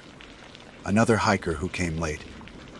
There was no reason for anyone to be here. Not this deep, not without a car parked by the trailhead. I stood, watching it. The lantern paused. The light didn't flicker like a flashlight. It moved like flame, warm and uneven. I called out, not too loud. "Hello." No answer. The glow stayed where it was, unmoving now. I stepped closer to the edge of the creek, heart ticking a little faster. Is someone there? Still no answer. But then it moved. The light tilted, then slowly began to retreat, weaving between the trees upstream, until it disappeared into the thickets. My skin prickled. It wasn't fear yet, more like unease. I told myself it was probably just another camper who didn't want to engage. Maybe someone with a cabin nearby, although I knew there weren't any for at least 6 miles. I didn't cross the creek. Instead, I returned to the fire and tried to shake it off. Told myself not to make stories out of shadows. But I kept glancing back at the dark line of trees where the lantern had vanished. Sleep didn't come easy that night. I lay in my sleeping bag with the zipper, pulled all the way up, listening. The forest had gone too quiet. No owls, no wind, just that same hush, hush, hush of the creek. And then, around 2 a.m., I heard something outside. Not animal sounds. Not twigs snapping or leaves rustling. Wet footsteps. They squelched softly in the mud, coming from the direction of the riverbank. Slow. Deliberate. I held my breath, ears straining. I wanted to believe it was a deer, maybe a raccoon. But the footsteps were too human. The rhythm. The weight. They stopped just outside my tent. I didn't move. My heart was a hammer. Seconds passed. Then, nothing. No unzip. No retreat. Just absence. When I finally fell asleep, it was only because I was too terrified to stay awake. Morning brought light, and with it, the illusion of safety. But when I stepped outside, that illusion shattered. There, in the mud between my tent and the creek, were footprints. Hooded and wet. The prints circled once from the edge of the water, looping wide toward the fire pit, then doubling back and stopping at the entrance of my tent. There were no prints leaving. That single detail locked my lungs. I stared at the dirt for minutes, trying to make sense of it. Had the ground dried? Had I stepped on them? But I hadn't. The prints were too clear. Defined heel, deep toe marks, boots, size, maybe men's, I don't know. But whoever it was, they had been standing right outside while I pretended to sleep. And they hadn't walked away. I spent that morning in a daze. I packed my gear twice. Stopped myself both times. Leaving meant hiking 1.5 miles out, alone, through dense woods. What if whoever was here followed me? What if they were still watching? Something in my gut told me to wait. Not out of bravery, but because whatever this was, it wanted me to move. Instead, I spent the day rebuilding the fire pit like my father used to. Stone by stone. It gave my hands something to do. I kept glancing at the trees, half expecting to see that flicker of amber light again. I didn't. Not until sundown. And when I did, it was closer. This time, it wasn't across the creek. It was on my side. The same warm, flickering glow, weaving lazily through the trees no more than 30 yards away. I stood, heart in my throat, trying to spot a shape behind it. A silhouette. An arm, a shadow of whoever carried it. But there was nothing. Just the light, bobbing like it was tethered to something invisible. I called out again. I don't know why. Habit maybe. "Hello, you're on private forest land." No response. The light paused, hung in the air, swaying. I felt something then I can only describe as invitation. Like it was waiting for me, like it wanted me to come. I stepped backward toward my tent, not running, not yet, but retreating.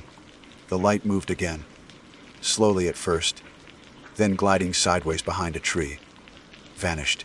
Silence. That night I didn't start a fire. I didn't eat. I sat in the tent, all the zippers pulled tight, the knife from my cooking kit clutched in one hand. I had no signal, no GPS, and no satellite phone. I had left all of that behind on purpose.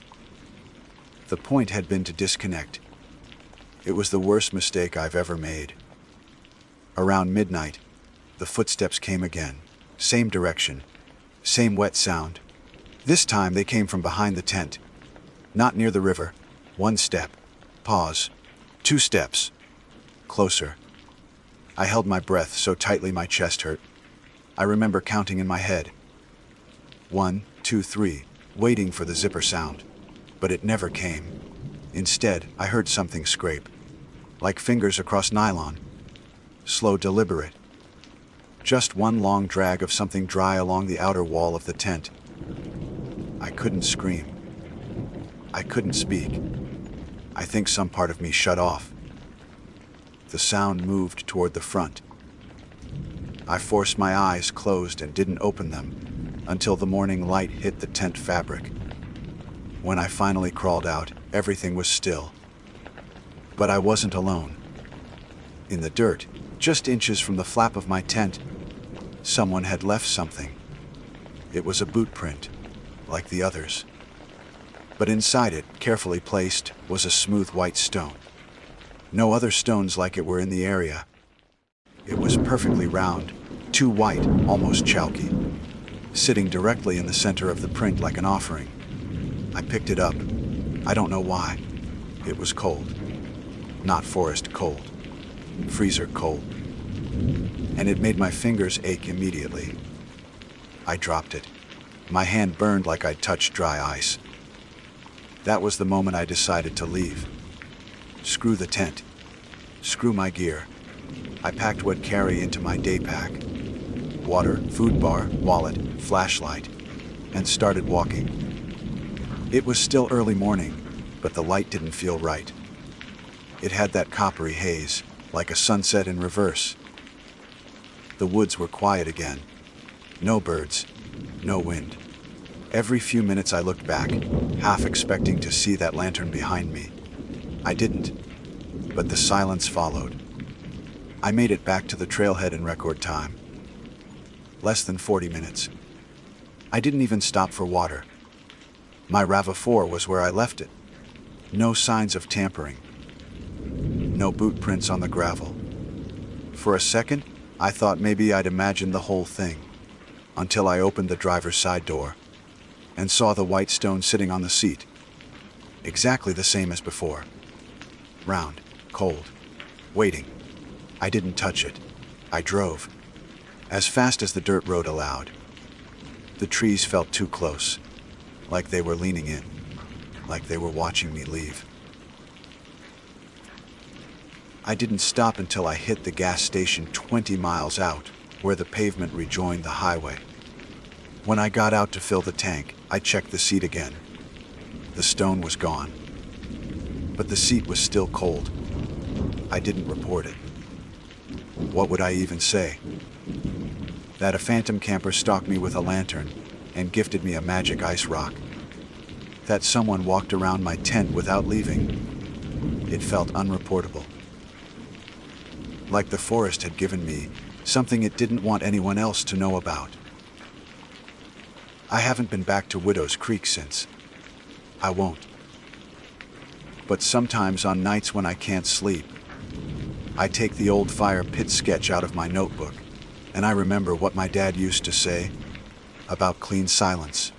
He was wrong. That silence out there, it isn't clean. It's hiding something.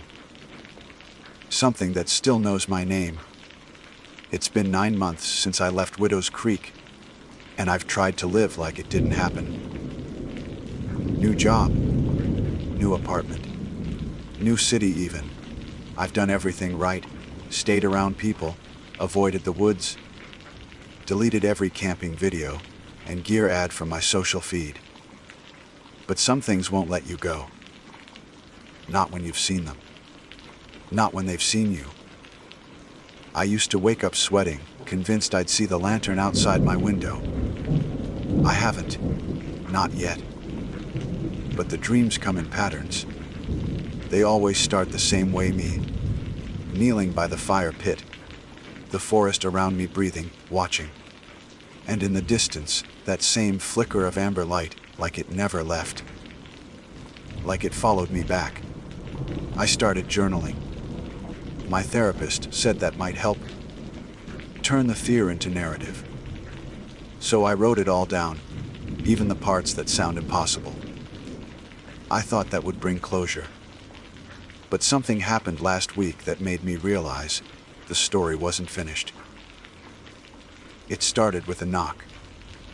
It was around 3 a.m. I live on the second floor of a duplex with a shared porch, but no one ever comes upstairs. The knock was light, not insistent. Just there, rhythmic. 3 slow taps. I got up, heart thudding, looked through the peephole. No one. I waited. Counted to 20. Opened the door. There on the welcome mat was a small white stone round. Smooth. I shut the door and locked everything. Called the landlord. Asked about security cams. He said they were just for the downstairs hallway. No footage. Nothing unusual. That night, the dream changed.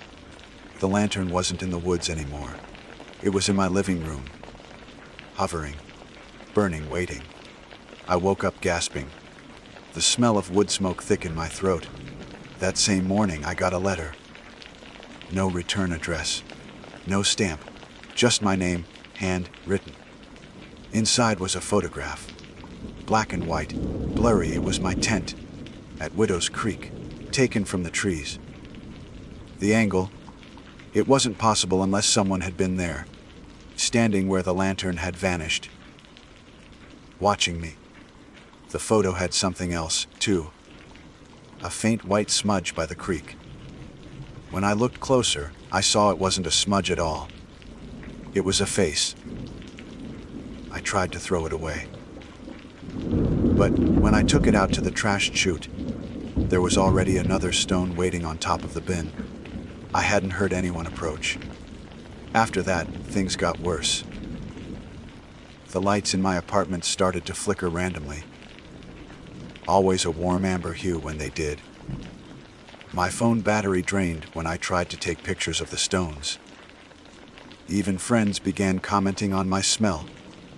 One of them, at brunch, wrinkled her nose and said, "Do you have a fire pit in your place or something? You smell like smoke." I hadn't lit anything. And the worst part is, I can feel it now. Even when I'm awake. That sensation I had in the woods, of being watched, it's here, with me. I finally called my mother. She and my dad divorced when I was 12, and we don't talk much. But I asked her if Dad had ever said anything strange about the creek, if he'd ever seen anything. There was a pause. Then she said, "He stopped going after you were 12. Said the woods didn't feel the same anymore. Said they were changing. I figured he was just being dramatic. He never told me. But now I wonder. Last night I did something stupid. I sat in the dark and waited. Just to see if anything would happen. It did. The temperature dropped. Suddenly, like I'd opened a freezer. I saw my breath. In my apartment. The lights turned off one by one, ending with the lamp by the window. And then, reflected in the black screen of my television, I saw it. The lantern, not floating, not bobbing, held by a figure just outside the window. I turned around. Nothing was there. I haven't slept since. I feel like I'm fraying. Like whatever I left in Woods didn't stay behind. It walked with me. It waited. I think it chose me. There's one more thing I need to say. This morning I got an email. No subject. No sender. Just a file attachment. I opened it. It was a sound clip. When I hit play, I heard the rushing of water. The hush, hush, hush of the creek. And under that, a voice. whispering, "My name," over and over. My name. If this is the last thing I write, let it be clear I didn't imagine it. Something is out there. Something that wears light like a mask. Something that never left the woods. It waits by the river. And now it waits by me. My name is Liana Cho, and I've always thought of myself as a rational person. I'm a freelance writer from Atlanta, the kind of woman who checks weather reports before packing a tent, who alphabetizes her first aid kit and keeps an emergency whistle clipped to her backpack strap. When Josh suggested we hike the Appalachian Trail up near Blood Mountain, I didn't hesitate. He was an outdoor junkie, lean, sunburned, endlessly restless, and he said we needed a reset. We'd both been working too hard, talking too little, and the mountain sounded like a place where everything could quiet down. It was early October, the air dry and gold. We parked at Neal Gap and started up the trail that morning. The forest smelled like leaf rot and cold stone, and the light came down in honeyed shafts through gaps in the trees. Josh walked ahead, whistling something tuneless, his pack swaying side to side. I followed, slower, pausing to take pictures of mushrooms and fallen branches that looked like antlers. We'd been dating 2 years. Long enough for me to know his moods, short enough for me to still pretend his recklessness was charming. He liked pushing boundaries, hiking off trail, taking selfies near cliffs, ignoring no entry signs. Rules are just suggestions, he used to say, with that grin that made people forgive him. Around midday, we came to a series of cairns, small stacks of stones marking the path. I'd seen them before on other trails, but these looked different. Too neat, too deliberate.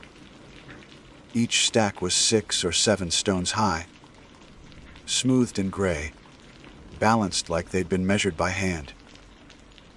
Someone had placed a red thread around one of them, tied in a bough. I stopped and crouched beside it. "Look at this," I said. "Weird." Josh barely glanced back. "Trail markers. Don't overthink it." But there were dozens of them, stretching along the curve of the hill, like a row of tiny sentinels watching us pass. I took another photo. Something about the arrangement made me uneasy. Not scary, exactly, but too human. I liked the woods best when they felt wild. These cairns made them feel claim. We stopped to eat a late lunch beside a ridge, where the trees broke and the valley dropped away. Josh pulled out jerky and an energy bar. I chewed on a peanut butter sandwich, still thinking about those rocks. "You ever hear the thing about cairns on Blood Mountain?" I asked, half joking. He shook his head, mouth full. "What thing?" "That you're not supposed to touch them. Some hiking blog I read said locals treat them like graves or something." Josh snorted. "Superstition. People around here say all kinds of crap. Moonshine stories." "Still," I said. Maybe before I could finish, he stood, brushed off his hands, and walked back toward one of the cairns near our rest spot. He gave me a mischievous grin over his shoulder. "Josh, don't you dare." He kicked it. Hard. The stones tumbled down the slope, clattering against roots. I winced. "Why do you do that?" He laughed.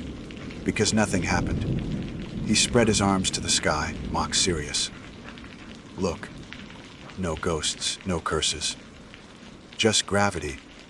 I rolled my eyes, but there was a tightness in my chest I couldn't laugh away. We packed up and kept walking. By the time the sun dipped low, the forest had turned a deeper green, the air colder.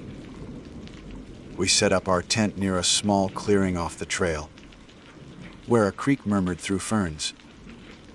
Dinner was instant noodles cooked over a portable stove. The flame hissed blue, and the smell of garlic powder hung in the air. Josh told me about his college friend, who once hiked the Pacific Crest Trail barefoot, for the experience. I listened, nodding, pretending I wasn't still thinking about the cairn he'd kicked apart. When night came, the forest seemed to fold inward. No wind, just the constant trickle of water. Josh climbed into his sleeping bag and fell asleep almost instantly. I stayed up a while, reading on my phone until the battery warning blinked red. Then I turned it off, listening. Somewhere far off, an owl called. I must have drifted off around midnight. The sound that woke me was soft, rocks shifting, a faint scrape like someone dragging a stick over gravel. I opened my eyes. The tent was dark except for a thin wash of moonlight on the nylon. Josh stirred beside me, mumbling something in his sleep. "Josh," I whispered. No answer. Just that scraping again, closer now. I unzipped the flap and looked out. The air hit me, cold, metallic. The clearing was silver under the moon. And right in front of the tent, maybe 2 feet away, was a small stack of rocks. 7 stones high, balanced perfectly. I froze. My breath caught in my throat. "Josh," I said again, louder this time. He groaned, rolled over. "What?" "Look." He sat up, rubbed his eyes, and peered out. When he saw the cairn, he frowned. "What the hell?" "It wasn't there before," I said. "Maybe an animal. Animals don't build things." He grabbed his flashlight and shone it at the stack. Something gleamed near the base. I leaned closer, heart pounding. The bottom stone was wet, streaked with something dark. For a second I thought it was mud. Then the light caught the color. Josh reached out as if to touch it, then stopped. "Probably rust," he said. But his voice wasn't steady. We didn't sleep much after that. I lay awake listening for footsteps, for anything. At one point Josh got up to pee and came back shivering, saying the woods felt wrong. Too still, like they were holding their breath. When dawn finally came, I stepped outside. The cairn was gone. The stones lay scattered in the grass as if someone had kicked them over again. "See?" Josh said, trying to sound normal. "Wind or something. You freaked out for nothing." But he looked pale, his lips dry. As we packed up camp, I noticed sweat on his neck even though the air was cool. "Are you okay?" I asked. "Fine," he said too quickly. We started hiking again. The trail climbed steeply, switchback after switchback, the trees thinning as we gained altitude. Josh slowed down, breathing hard. He was usually the one out front, but now he lagged behind. "You sure you're okay?" I asked again. He muttered, then stopped to lean on a rock. "Just dizzy." I touched his forehead. It was hot. "Josh, you're burning up. Probably dehydrated." He took a sip from his bottle but gagged, coughed hard. "Tastes like metal," he said, wiping his mouth. We rested again around noon. He looked worse. Skin clammy, eyes unfocused. I wanted to turn back, but he insisted we push on to the next shelter. "It's only a few miles," he said, though every step seemed to cost him. Around mid-afternoon, clouds rolled in, thick and gray. The forest dimmed. I walked ahead, trying to spot the next marker. When I turned back, Josh was standing in the middle of the path, staring into the trees. "What?" I called. He didn't answer. I walked back toward him. His face was blank, his eyes fixed on something I couldn't see. "Josh," I said, touching his arm. He blinked, like waking from a dream. "They want it rebuilt," he said softly. I frowned. "What?" The cairn. His voice was flat, distant. They said I have to rebuild it. A chill slid down my spine. Who said that? He looked at me then, pupils huge. The ones I talked to.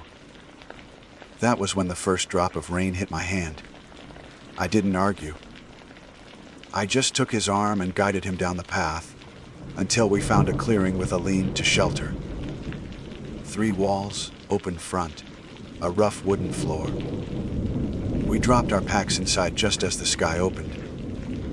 Rain poured down, drumming on the roof. Josh lay down without eating, shivering even under his sleeping bag. I sat beside him, unsure what to do. His skin was burning. He muttered in his sleep, snatches of words I couldn't make out. Once I thought I heard my name. Once the word build. As darkness fell, I lit the small lantern and wrote in my notebook, partly out of habit, partly to stay sane.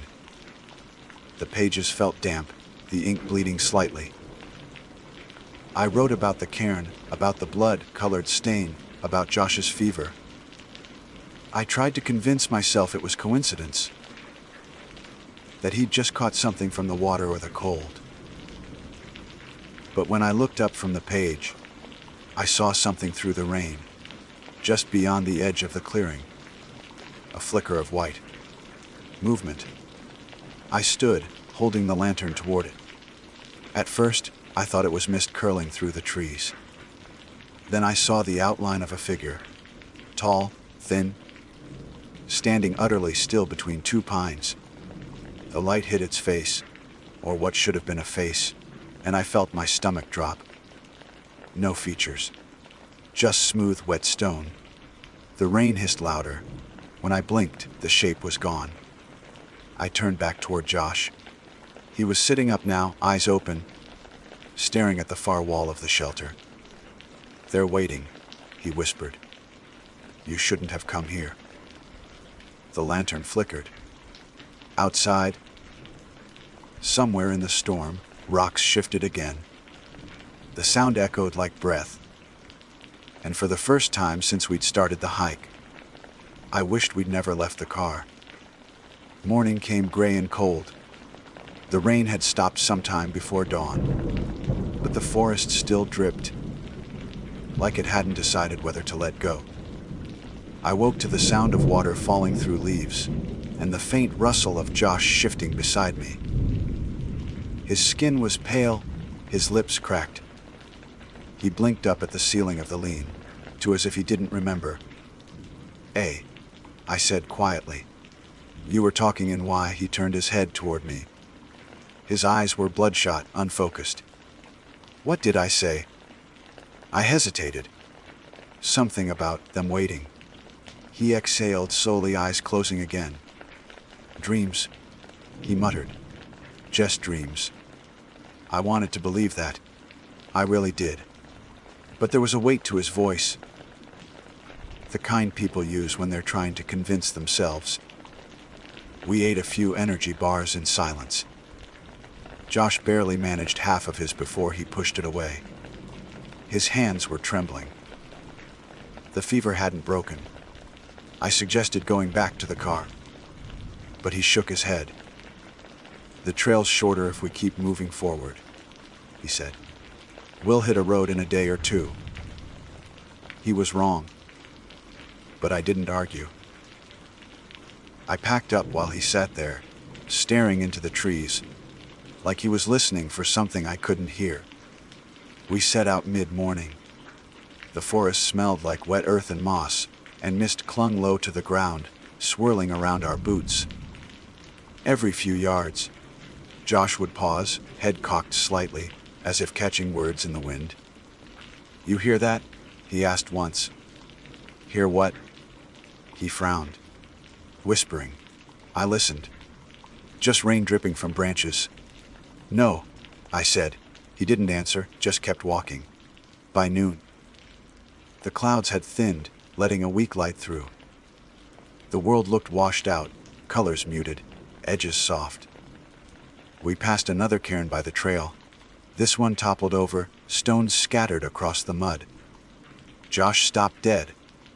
His breathing changed, shallow and fast. "Don't," I said quickly, stepping between him and the rocks. "Let's just go." He didn't move. His gaze locked on the pile like it was something alive. "It shouldn't be like that," he whispered.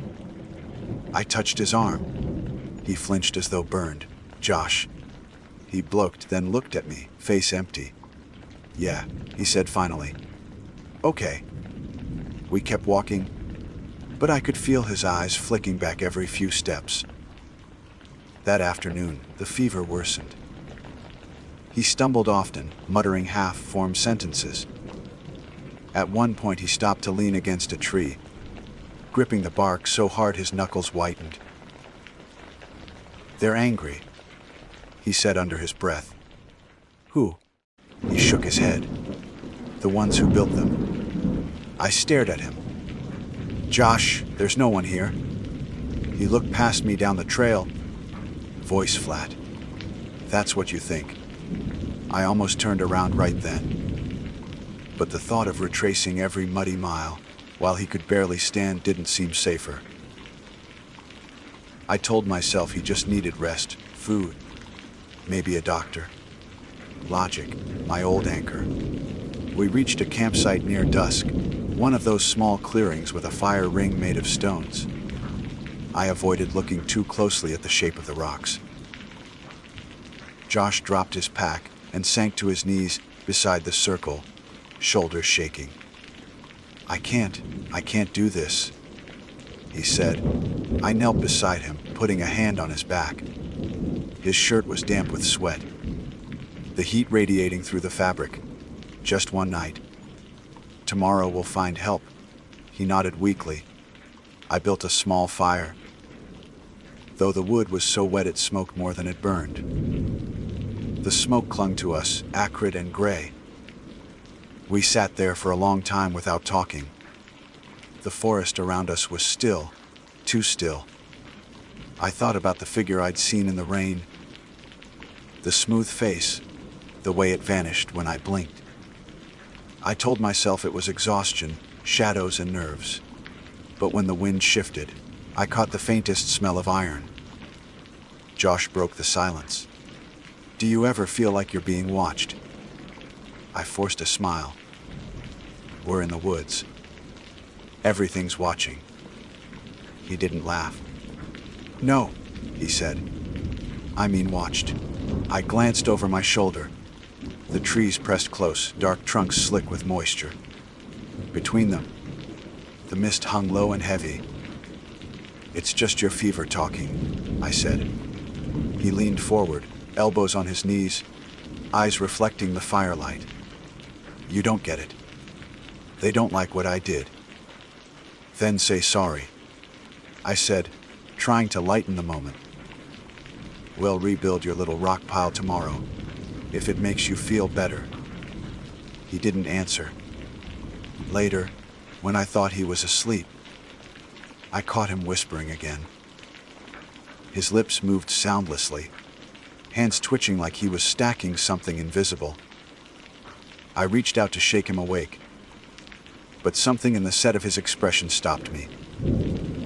He wasn't dreaming. He was remembering. The fire died down to embers. I pulled my sleeping bag tighter and watched his silhouette against the dim glow. At some point, exhaustion won. I woke to the clink of stone against stone. My first thought was that Josh had gotten up to rebuild the cairn like he'd said. I crawled out of the tent. The forest was pitch dark except for a pale slice of moon filtering through the branches. Josh was kneeling by the fire ring, arranging the stones carefully into a new stack. 6 high already. His hands shook, but his movements were deliberate, ritualistic. I said softly. He didn't look up. "Almost done. You need to rest." He placed the last stone on top, aligning it with the precision of someone following instructions. Then he sat back and stared at it. "What is it?" I asked. He smiled faintly. "Balance," he said. They wanted balance. Before I could answer, the top stone rolled off and hit the ground with a dull thud. Josh's smile vanished. His hands shot out to catch it, but the rest of the pile crumbled, scattering across the dirt. He stared at the mess, breathing fast. They won't like that, he whispered. Something moved in the trees then. A soft rustle, a sigh that wasn't wind. The hair on my arms lifted. Josh, get back in the tent, I said, voice barely steady. He didn't move. His gaze was fixed past me. Into the dark, I turned. For a heartbeat, I thought I saw shapes. 3, maybe 4, standing just beyond the fire's glow. Not solid. Not ghostly either. The outlines shimmered like heat haze, like the forest itself was breathing. Then the wind gusted, scattering ash. And they were gone. Josh's knees gave out. I caught him as he fell, his skin hot as flame. He murmured something against my shoulder. What? I asked. They said it's not finished. I dragged him back to the tent, forced him to drink some water, and watched him drift into a restless half. His face was gray now, sweat slicking his hair to his forehead. I sat awake the rest of the night, flashlight clutched in one hand, notebook in the other. I kept writing to keep from shaking. Notes, observations, anything that made it feel like data instead of madness. The smell of iron hung thicker. Sometimes I thought I heard small clicks outside, rocks tapping together. When dawn came, the fire pit was clean. Every stone gone. Josh woke confused and weak. Did you move them? He asked. No, I said. He looked around, eyes narrowing. Then they did. I almost told him to stop, that I couldn't take one more sentence about them. But he looked so fragile, like a wire stretched to breaking. So I just said, we're leaving. Today, we hiked slow.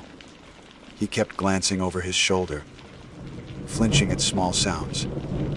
The forest seemed to close in tighter with each mile, the air heavier, the light dim even at noon. At one point, we came to a fork in the trail, where a new cairn stood dead center. It wasn't like the others. This one was taller, almost to my knee, with a single red thread knotted around the middle stone. Josh stopped. His breathing hitched. Don't, I said. Don't touch it. He took a step forward anyway. Josh. He froze, turned toward me slowly, and for a second I didn't recognize his face. His expression was distant, eyes glassy. It's fine, he said. They just want it back the way it was. Before I could move, he crouched and pressed his hands to the base of the stack. His fingers came away wet. He stared at them.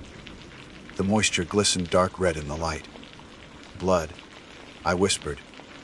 He looked at me then, voice shaking. No, he said. It's not theirs, it's mine. I grabbed his wrist. You're bleeding. He turned his palms up. No cuts, no wounds. But the red was still there, thick and fresh. My stomach twisted. We need to go now. He didn't resist as I pulled him away, but he kept looking back, over and over, until the cairn disappeared behind the trees. By late afternoon, the fever had him mumbling again. He talked about stone hands, about voices in the ground, about being pulled under. I told myself it was delirium. I told myself a lot of things. When we finally stopped to rest, he slumped against a log and looked at me with sudden clarity. Lyanna, he said, if I don't make it, don't bury me here. I laughed weakly. You're not dying. He smiled, the kind of smile that knows something you don't. You should have left the cairns alone. The woods were silent except for our breathing. Somewhere deep in the forest, A single stone clinked against another, deliberate as a heartbeat. We didn't talk for the next hour. The trail wound through switchbacks of slick stone and dripping rhododendrons, every step slow. Josh's breathing rasped behind me. Once or twice, I turned to check on him, and he'd be staring off the path like he was waiting for someone to step out from behind the trees. By late day, the light turned bruised and low. I found a flat patch of ground near a ridge and told him we'd stop. He nodded but didn't help set up camp. Just sat there, hunched, rubbing his palms together as if trying to warm blood that wasn't cold. I boiled the last of the instant noodles. The water came up cloudy, maybe I hadn't filtered it right. We ate in silence.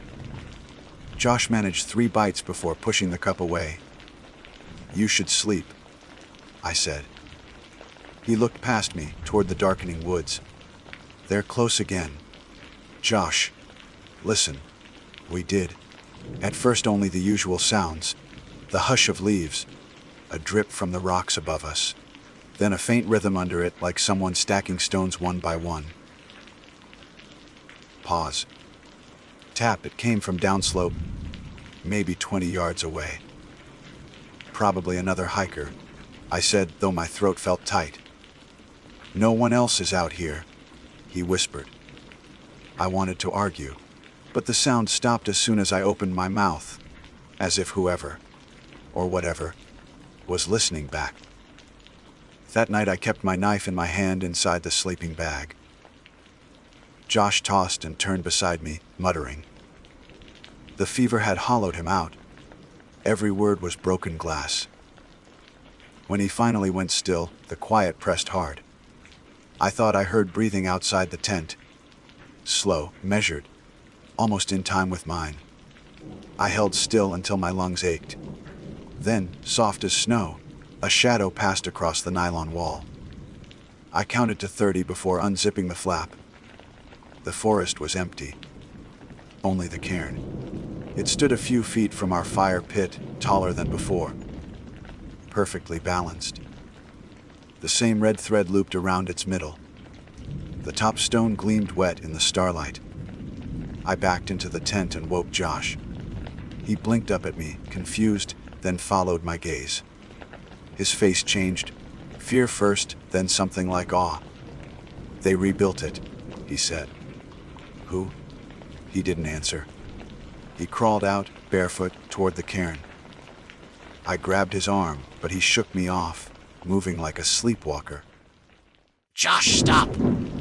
He knelt before the stack and laid his palms against it. "It's warm," he whispered. "Feel it?" "I don't want to." "They're not angry anymore." Then he pressed his forehead to the stones. I heard a sound, tiny, wet, as if the rocks exhaled. I yanked him back. "Nof." He fell onto the ground, gasping, eyes unfocused. "It's done," he murmured. "They said it's done." I shoved the cairn over. The stones tumbled into the dirt, scattering into shadow. Nothing happened. No scream. No sudden wind. Just silence. Josh stared at the mess, breathing fast. "You shouldn't have done that," he said, voice thin. "We're leaving at first light." But dawn never looked clean. When the sun rose, it was a weak disk behind fog. Josh wouldn't stand. His skin was chalky, eyes dull. I packed everything myself in half, carried him along the trail. The mist moved with us, closing gaps in the trees, so it felt like walking through a tunnel. By mid-morning we reached a small overlook. Below us, the valley was drowned in white. I set Josh down against a rock and checked the map. No cell signal, no road close enough to matter. I turned back and froze. He wasn't where I'd left him. Josh. His pack still lay on the ground. A line of footprints led into the fog. I followed them, heart slamming. The prints ended at a clearing littered with stones. Dozens, maybe hundreds, scattered in rough circles. Some stacked, some half-toppled, all different sizes. The fog drifted through them like breath. Josh! A shape moved near the center. He was kneeling again, placing stones with careful precision. I ran to him and grabbed his shoulders. Stop! You need help. He looked up at me, and for the first time I saw it clearly. The faint smear of red around his eyes, like dust or dried clay. They're showing me how, he said softly. Josh, there's no one here. He smiled, small and tired. You can't see them because they don't want you to. The ground shifted under my feet. Not an earthquake, something subtler, like the soil sighing. A low hum rolled through the air, more felt than heard. The cairns trembled. A few stones rolled from their stacks, clinking against each other. Josh pressed a final rock on top of the one he'd built and closed his eyes. Now it's balanced. The hum faded. Everything stilled. I pulled at him again. We're going. He didn't move. His pulse fluttered weakly under my fingers. I slapped his face once, twice. His eyes opened, empty of recognition. Then he smiled faintly and said, "Listen." The forest was silent. A moment later came the faintest whisper, carried through the mist. Words I couldn't make out, but they shaped themselves around the rhythm of breathing, around my name. I ran. I don't remember how far or how long. Branches tore my jacket. Mud filled my shoes. When I finally stopped, the mist had thinned. The trail reappeared beneath me, like a line drawn by some patient hand. I turned to call for him, but the forest swallowed his name. Hours later, I reached Neil Gap. A ranger found me sitting by the car, shaking, shoes soaked through. I told him Josh was still up there, sick, maybe delirious. They sent a search team that afternoon. They never found him. The official report said he'd probably gotten disoriented, wandered off the trail, maybe fallen into one of the ravines. The mountain keeps people. One ranger said quietly when he thought I couldn't hear. I don't know if he meant it as comfort or warning. I stayed in town for 2 more days, waiting. When they called the search off, I drove home. The smell of wet stone clung to my clothes for weeks. Life slid back into something that looked like normal. I filed articles again, answered emails, tried to sleep. But every so often, I'd wake in the night to the sound of rocks clicking together. Soft, steady, patient. A month later, I went through the photos on my phone. Most were the usual trees, our tent, Josh laughing beside a waterfall. But one stopped me cold. It was a picture I didn't remember taking. Of a cairn 7 stones high, the red thread tied neatly around the middle. Behind it, half hidden in shadow, was a shape that could have been a person. Or not. I deleted the picture. It came back the next day, restored somehow to my gallery. Same photo, same figure. Only this time the stones looked wet. I deleted it again. It's been 6 months now. I haven't gone near a trail since. I moved apartments, new phone, new number. Still, sometimes when I walk home late and the streetlights hit just right, I think I see a small stack of stones near the curb. Always 7 high. Always balanced too perfectly to be chance. Last night, one appeared by my door. I kicked it over. When I opened the door this morning, it was back. 7 stones high, and on the top one, just a thumbprint, still wet. My name's Brent Lacroix. I make my living with a camera, mostly landscapes and night skies. People think that means peace, silent mountains, long exposures, the slow patience of the stars. Truth is, most of it's just cold fingers and cheap coffee, At 2 a.m., praying the wind doesn't shake the tripod. But I've always liked the stillness. It makes the world feel honest. That's why I agreed to that trip into the Black Hills last fall. There were 4 of us. Me, Sam Kepler. My assistant, 23. Mouth faster than his brain but good with equipment. Then Mara Chan, a writer friend who tagged along to document the process. And finally Luke Jennings, an old buddy from college who wanted a break from his desk job. We planned 3 nights camping and shooting star trails. Remote country. Just us, the pines and the night. We left Rapid City late afternoon, the truck heavy with gear. By sunset, the road had narrowed into cracked asphalt lined with dead grass. The GPS lost signal, and the air smelled like iron. Sam joked that horror movies start this way. Mara laughed and told him not to jinx us. Luke didn't say much. He had that still, alert look he got when the woods started pressing in. Eyes, tracing the tree line as though something watched back. We reached the site near Pactola Lake just after dusk.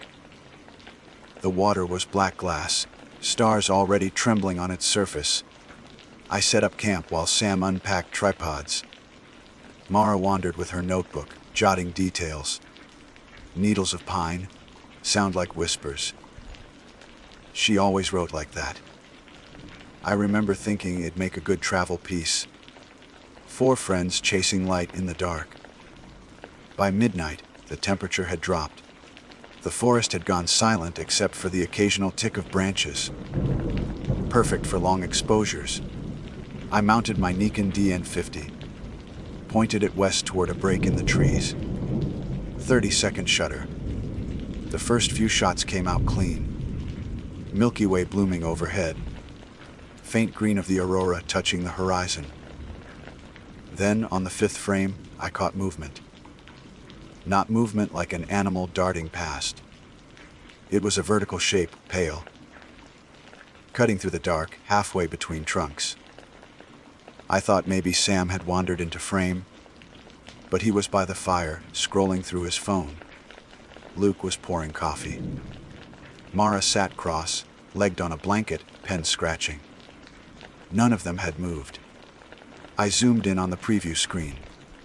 The shape had a face, white, almost reflective, like bone under skin. The eyes looked too wide, round as coins, and even in the still photo, I felt them staring straight through the lens. I blinked, looked again, and it was gone. Just trees and mist.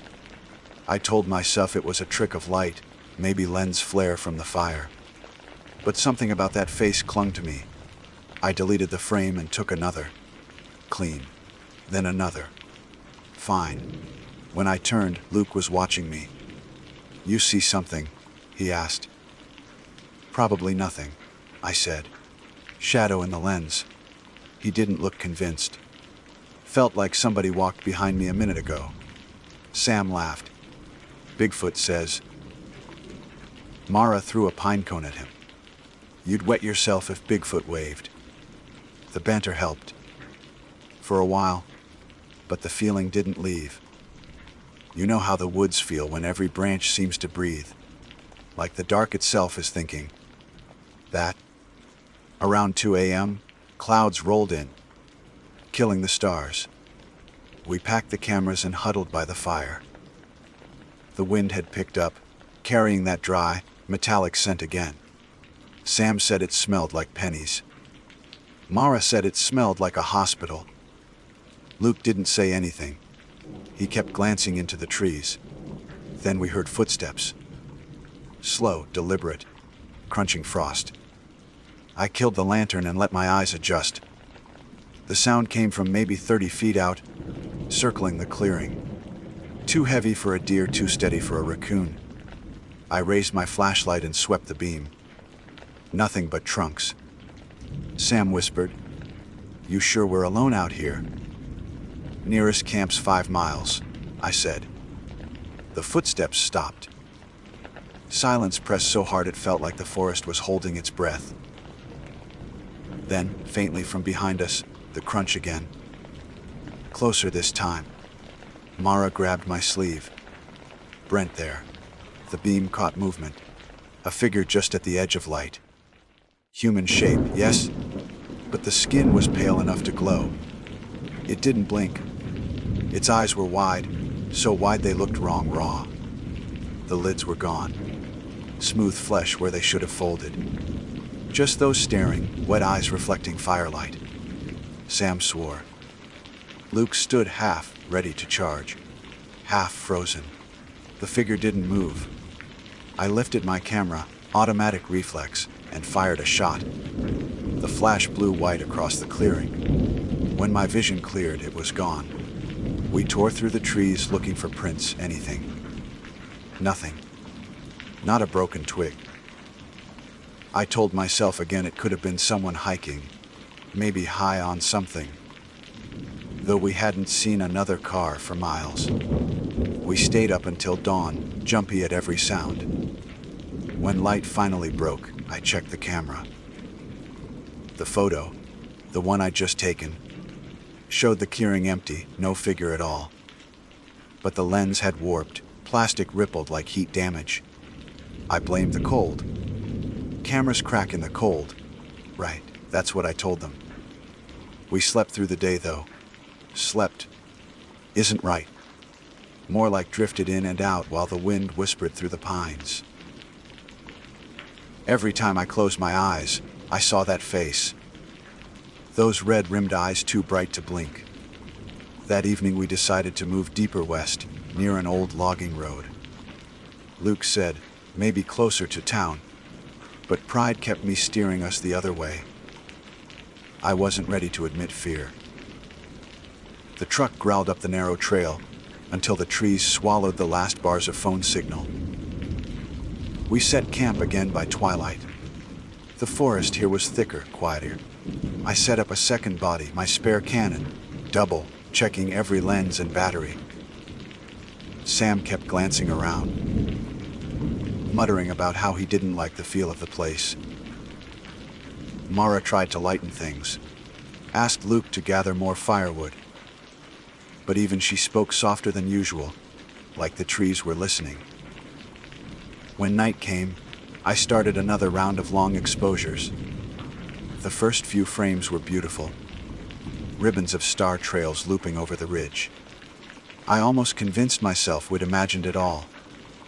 Then, during one 45-second exposure, the timer clicked and the shutter closed. I checked the preview. There he was again. Clearer this time. Standing between two pines, body stiff, head tilted like a question. Same smooth lids, same staring eyes. The skin looked dry, cracked, stretched thin around the mouth. I zoomed in until pixels broke apart, but the eyes stayed sharp. I called Sam over. Tell me what you see. He stared, color draining from his face. That's not possible. I didn't see anyone when you shot that. Mara leaned in, squinting. Maybe a reflection. Luke whispered. That's the same guy. I didn't answer. My hand shook so bad I almost dropped the camera. The longer I looked, the more the image seemed to shimmer, like heat haze. Then the screen flickered and went black. The camera powered off by itself, battery still full. When I turned it on again, smoke curled out from the vent. The body was hot, too hot to touch. I set it on the dirt. The plastic softened, sagging inward like wax. The smell of burnt wiring filled the air. Sam cursed and backed away. That's it, Luke said. We're done. We're leaving right now. But leaving meant driving that trail in the dark. And something in me wanted to understand what we'd seen. So I told them we'd wait till morning. Nobody liked it, but nobody argued either. The fire burned low.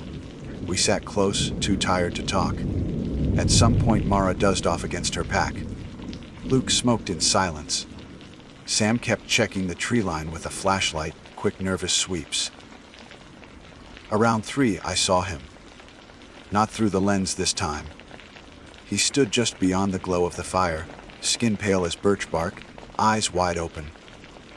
No lids, no expression. The pupils glinted like wet stone. He didn't move toward us, just stared. I couldn't even tell if he breathed. I nudged Luke, whispered, "Don't look sudden." Luke turned anyway, saw and froze. Sam's light swung over and caught the figure full in the face. It didn't flinch. The skin looked raw around the sockets, red and glistening. Then it smiled, slow, cracking like it had to remember how. Mara woke with a gasp. "What? Who's that?" Nobody answered. The man, or whatever he was, lifted one hand. The fingers were long, dark at the tips. He pointed at me. Just me. The air felt thick, humming in my ears. Then the flashlight went dead. So did the fire. Darkness swallowed everything. I heard footsteps again, circling close, the scrape of something dry dragging against bark. A whisper brushed my ear, so faint I thought it came from inside my head. "Don't blink." And I didn't. I couldn't. When light came back, a flicker from the embers, he was gone. The woods stayed silent, but the stars above us seemed too bright, pulsing like they were alive. That's how the first night ended. The morning after felt wrong before I even opened my eyes. The air was still, but not peaceful, like the forest was waiting for me to move first. The fire had burned itself out to gray dust. My tongue tasted like ash. For a few seconds, I didn't remember where we were or why I'd slept in my coat. Then the image came back, those eyes, skin stretched tight. That voice whispering inside my ear, "Don't blink." Sam was already up, pacing by the truck, running both hands through his hair. "You see him too, right?" he said when he noticed I was awake. "Tell me I didn't dream that." "You didn't." My voice came out cracked. He was real. Luke sat on a rock a few yards away, arms folded, jaw set. He'd stayed up till dawn keeping watch, eyes red from smoke and fear. Mara knelt beside the melted camera, poking it with a stick like it might still breathe. The lens had fused into a glossy lump. She said, "Plastic doesn't melt from cold." "Brent." I wanted to tell her I knew that I didn't have an answer, but words just tangled in my throat. We packed up fast. No breakfast. No joking. I don't think anyone even looked at the lake. The surface was smooth as oil, reflecting the trees like teeth. When we finally got the truck running, the radio spat static, every station buried under it. Even the compass app on my phone spun in lazy circles. We followed the trail back toward town. 10 minutes in, the fog started. Not morning mist. This was thick, rolling white, swallowing the trees and road till everything looked the same. Luke slowed down to a crawl, headlights catching nothing but haze. Mara leaned forward. "We should pull over. Wait it out." "No," Luke said. "We keep moving. Fog burns off." Except it didn't. It just got thicker, heavier, until it felt like breathing steam. Then, out of nowhere, a shape loomed in front of the truck. A fallen pine, trunk wider than the hood. Luke slammed the brakes. The back tires slid in mud, and we stopped inches from the bark. Sam let out a shaky laugh. "Great. Of course the road's blocked." We got out. The air was damp and smelled like rust. The tree looked freshly downed. No rot, leaves still green. But there was no sign of wind damage. It had just fallen, clean through the base, as if something had cut it. Mara said, "We didn't hear that happen, did we?" No one answered. We couldn't move the trunk, it was too heavy. Luke decided we'd have to turn around and find another path. Except when we tried, the road behind us wasn't there. Where the dirt path should have wound back through the trees, there was only forest. No tire marks, no clearing. Just solid pine. Sam kicked the ground. We didn't drive that far. It can't just disappear. But it had. We argued for a while. Go on foot. Try another route. Wait for the fog to clear. In the end, staying felt worse than walking, so we packed light and headed west, following the direction our GPS used to show. The silence in that fog was unreal. Even our footsteps sounded swallowed. Every few minutes, I thought I saw movement, just out of the corner of my eye. A pale flicker between trunks. I told myself it was nerves, but Sam must have seen it too. He kept spinning around, flashlight twitching. After an hour, the fog thinned a little. We found what looked like an old trail, probably used by loggers decades ago. Deep ruts, moss crawling up both sides. Luke took the lead. I walked behind Mara. She kept glancing at me, like she wanted to ask something, but couldn't quite make her mouth form the words. Finally, she said, "When he pointed at you, do you hear it?" "Hear what?" That voice. Her tone was almost a whisper. It said something I couldn't understand, but it came from you, not him. I stopped walking. I didn't. Then I realized I had. The whisper had been right against my ear, but the echo of it had come from inside my skull. Luke called from ahead. "You two coming?" We hurried to catch up.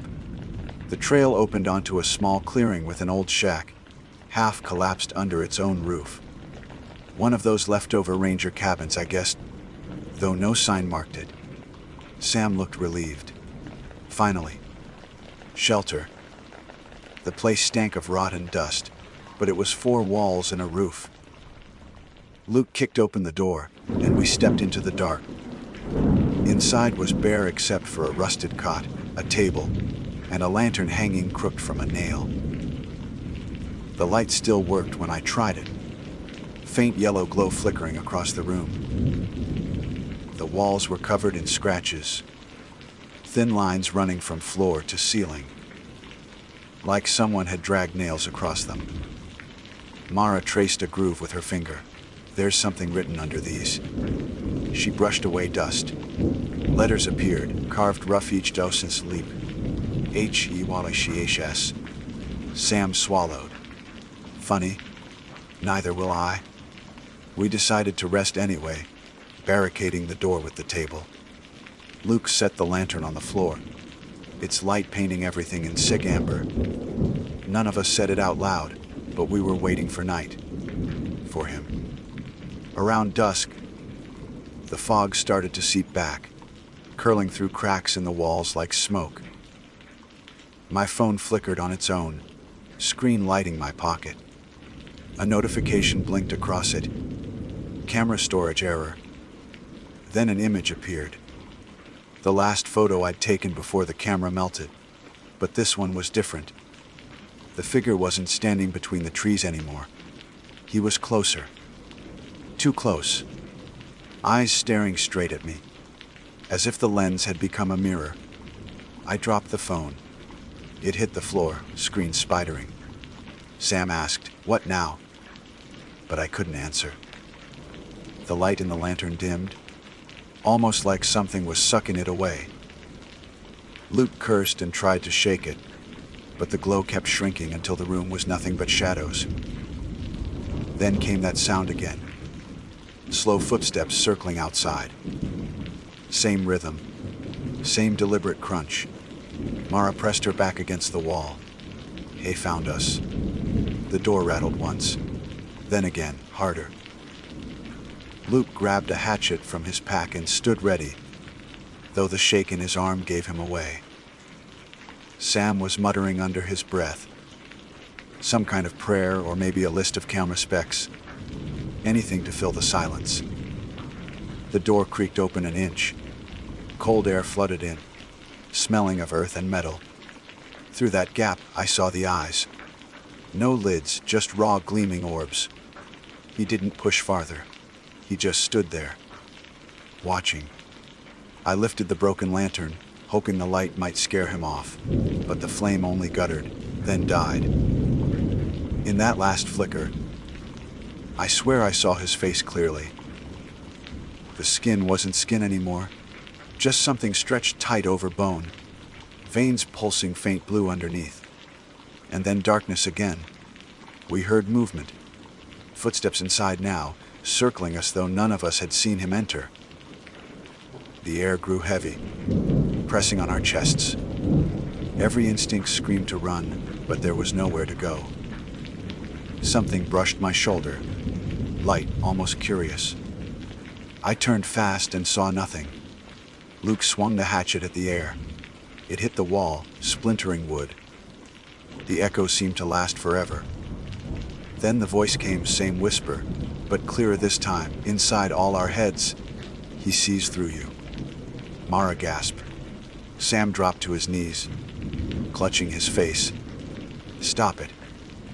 Luke shouted as if yelling could drown it out. The whisper turned into something like breathing. Slow, uneven.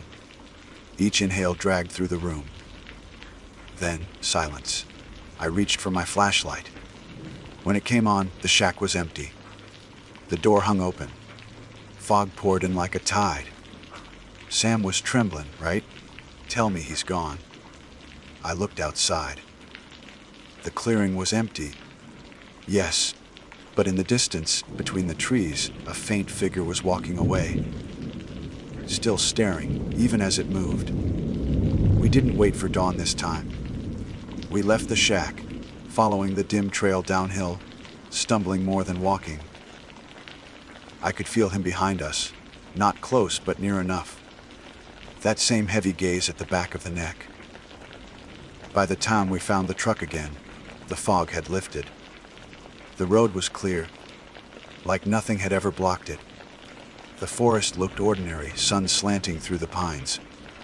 Birds even sang. Sam laughed. Too loud, too bright. See? Over. We're good. Luke didn't answer. Mara stared out the window, silent. I started the engine, hands shaking. But in the mirror, for just a heartbeat, I caught a reflection. Pale face in the bed of the truck, eyes wide open, unblinking. Then it was gone. We drove the whole way back to Rapid City without stopping. No one spoke. No one dared look behind us. Only later, when I developed the remaining shots, did I see what really followed. In every single frame. The stars, the trees, the campfire smoke. There he was. Small, distant, but there. Watching. Always watching. You ever notice how silence sounds different after fear? It's not peace. It's absence. The kind that hums behind your ears and makes every breath feel borrowed. That's what the drive home felt like. The four of us, not talking, not daring to mention him, like words might call him back. We reached Rapid City by afternoon. The air felt thinner, brighter. The world had the wrong color to it. Too much daylight, too much normal. Sam wanted to check into a motel, take showers, scrub the trip off. Luke just said, home, and that was that. We split up at the gas station outside town. No handshakes, no goodbyes. Just a quiet kind of escape. I drove north alone. Back in my apartment, everything looked smaller than I remembered. The walls were too clean. The lights too white. I should have felt safe, but the silence followed me inside. I set my gear down and went straight for the computer. I needed to see the photos. Needed proof that what we'd seen had shape, pixels, something I could hold in my hands. Most of the memory cards were corrupted. The ones that worked held strange distortions. Warped trails, static where stars should be. In a few, the trees bent at impossible angles. as if leaning away from something. And always, somewhere in the background, that pale figure. Sometimes just a sliver of face, sometimes the full body standing motionless. But what made my stomach knot was how close he got, frame by frame, like he'd been walking toward me all along. I closed the laptop, turned every light on, stayed awake until dawn. Every time I blinked, I saw his eyes, leadless, wet, patient. By morning, I convinced myself it was trauma. That's what the rational part of me said. Overexposure. Pareidolia. Brains make patterns out of chaos. I even called Mara to say the same, rehearsing it before she picked up. She answered on the second ring. Her voice was hoarse.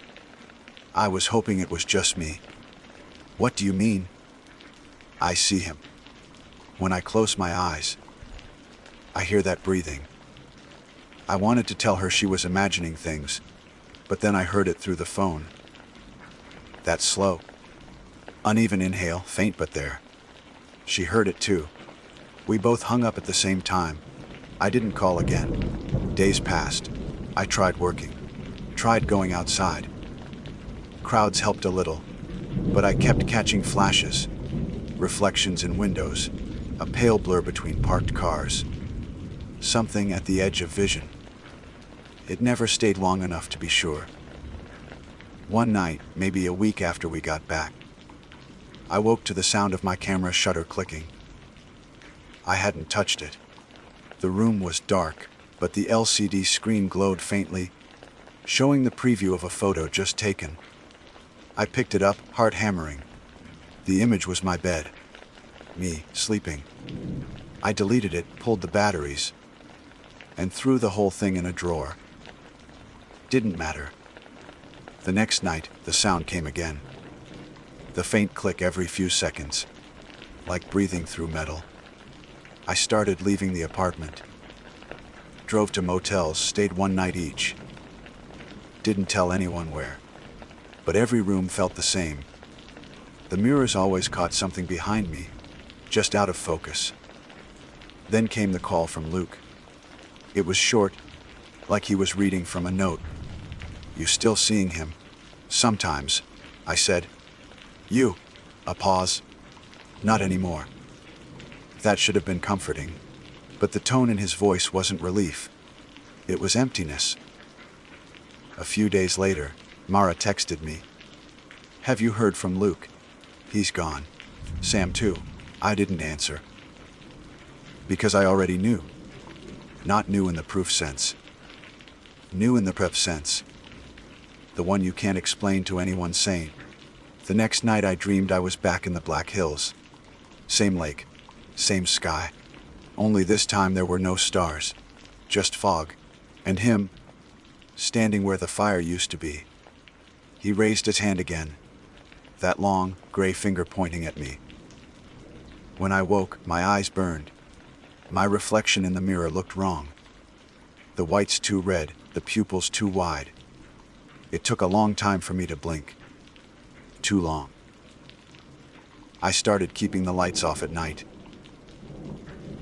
Something about the dark made it easier to feel where he wasn't.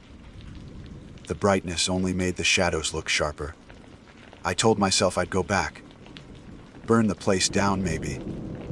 Something stupid and cinematic. But when I checked the maps, the coordinates didn't match anymore. The trails were gone. The whole section of forest near Pactola was marked. Restricted. Federal use. No details. No access. Mara stopped answering calls. Her last message was just one line, he doesn't sleep.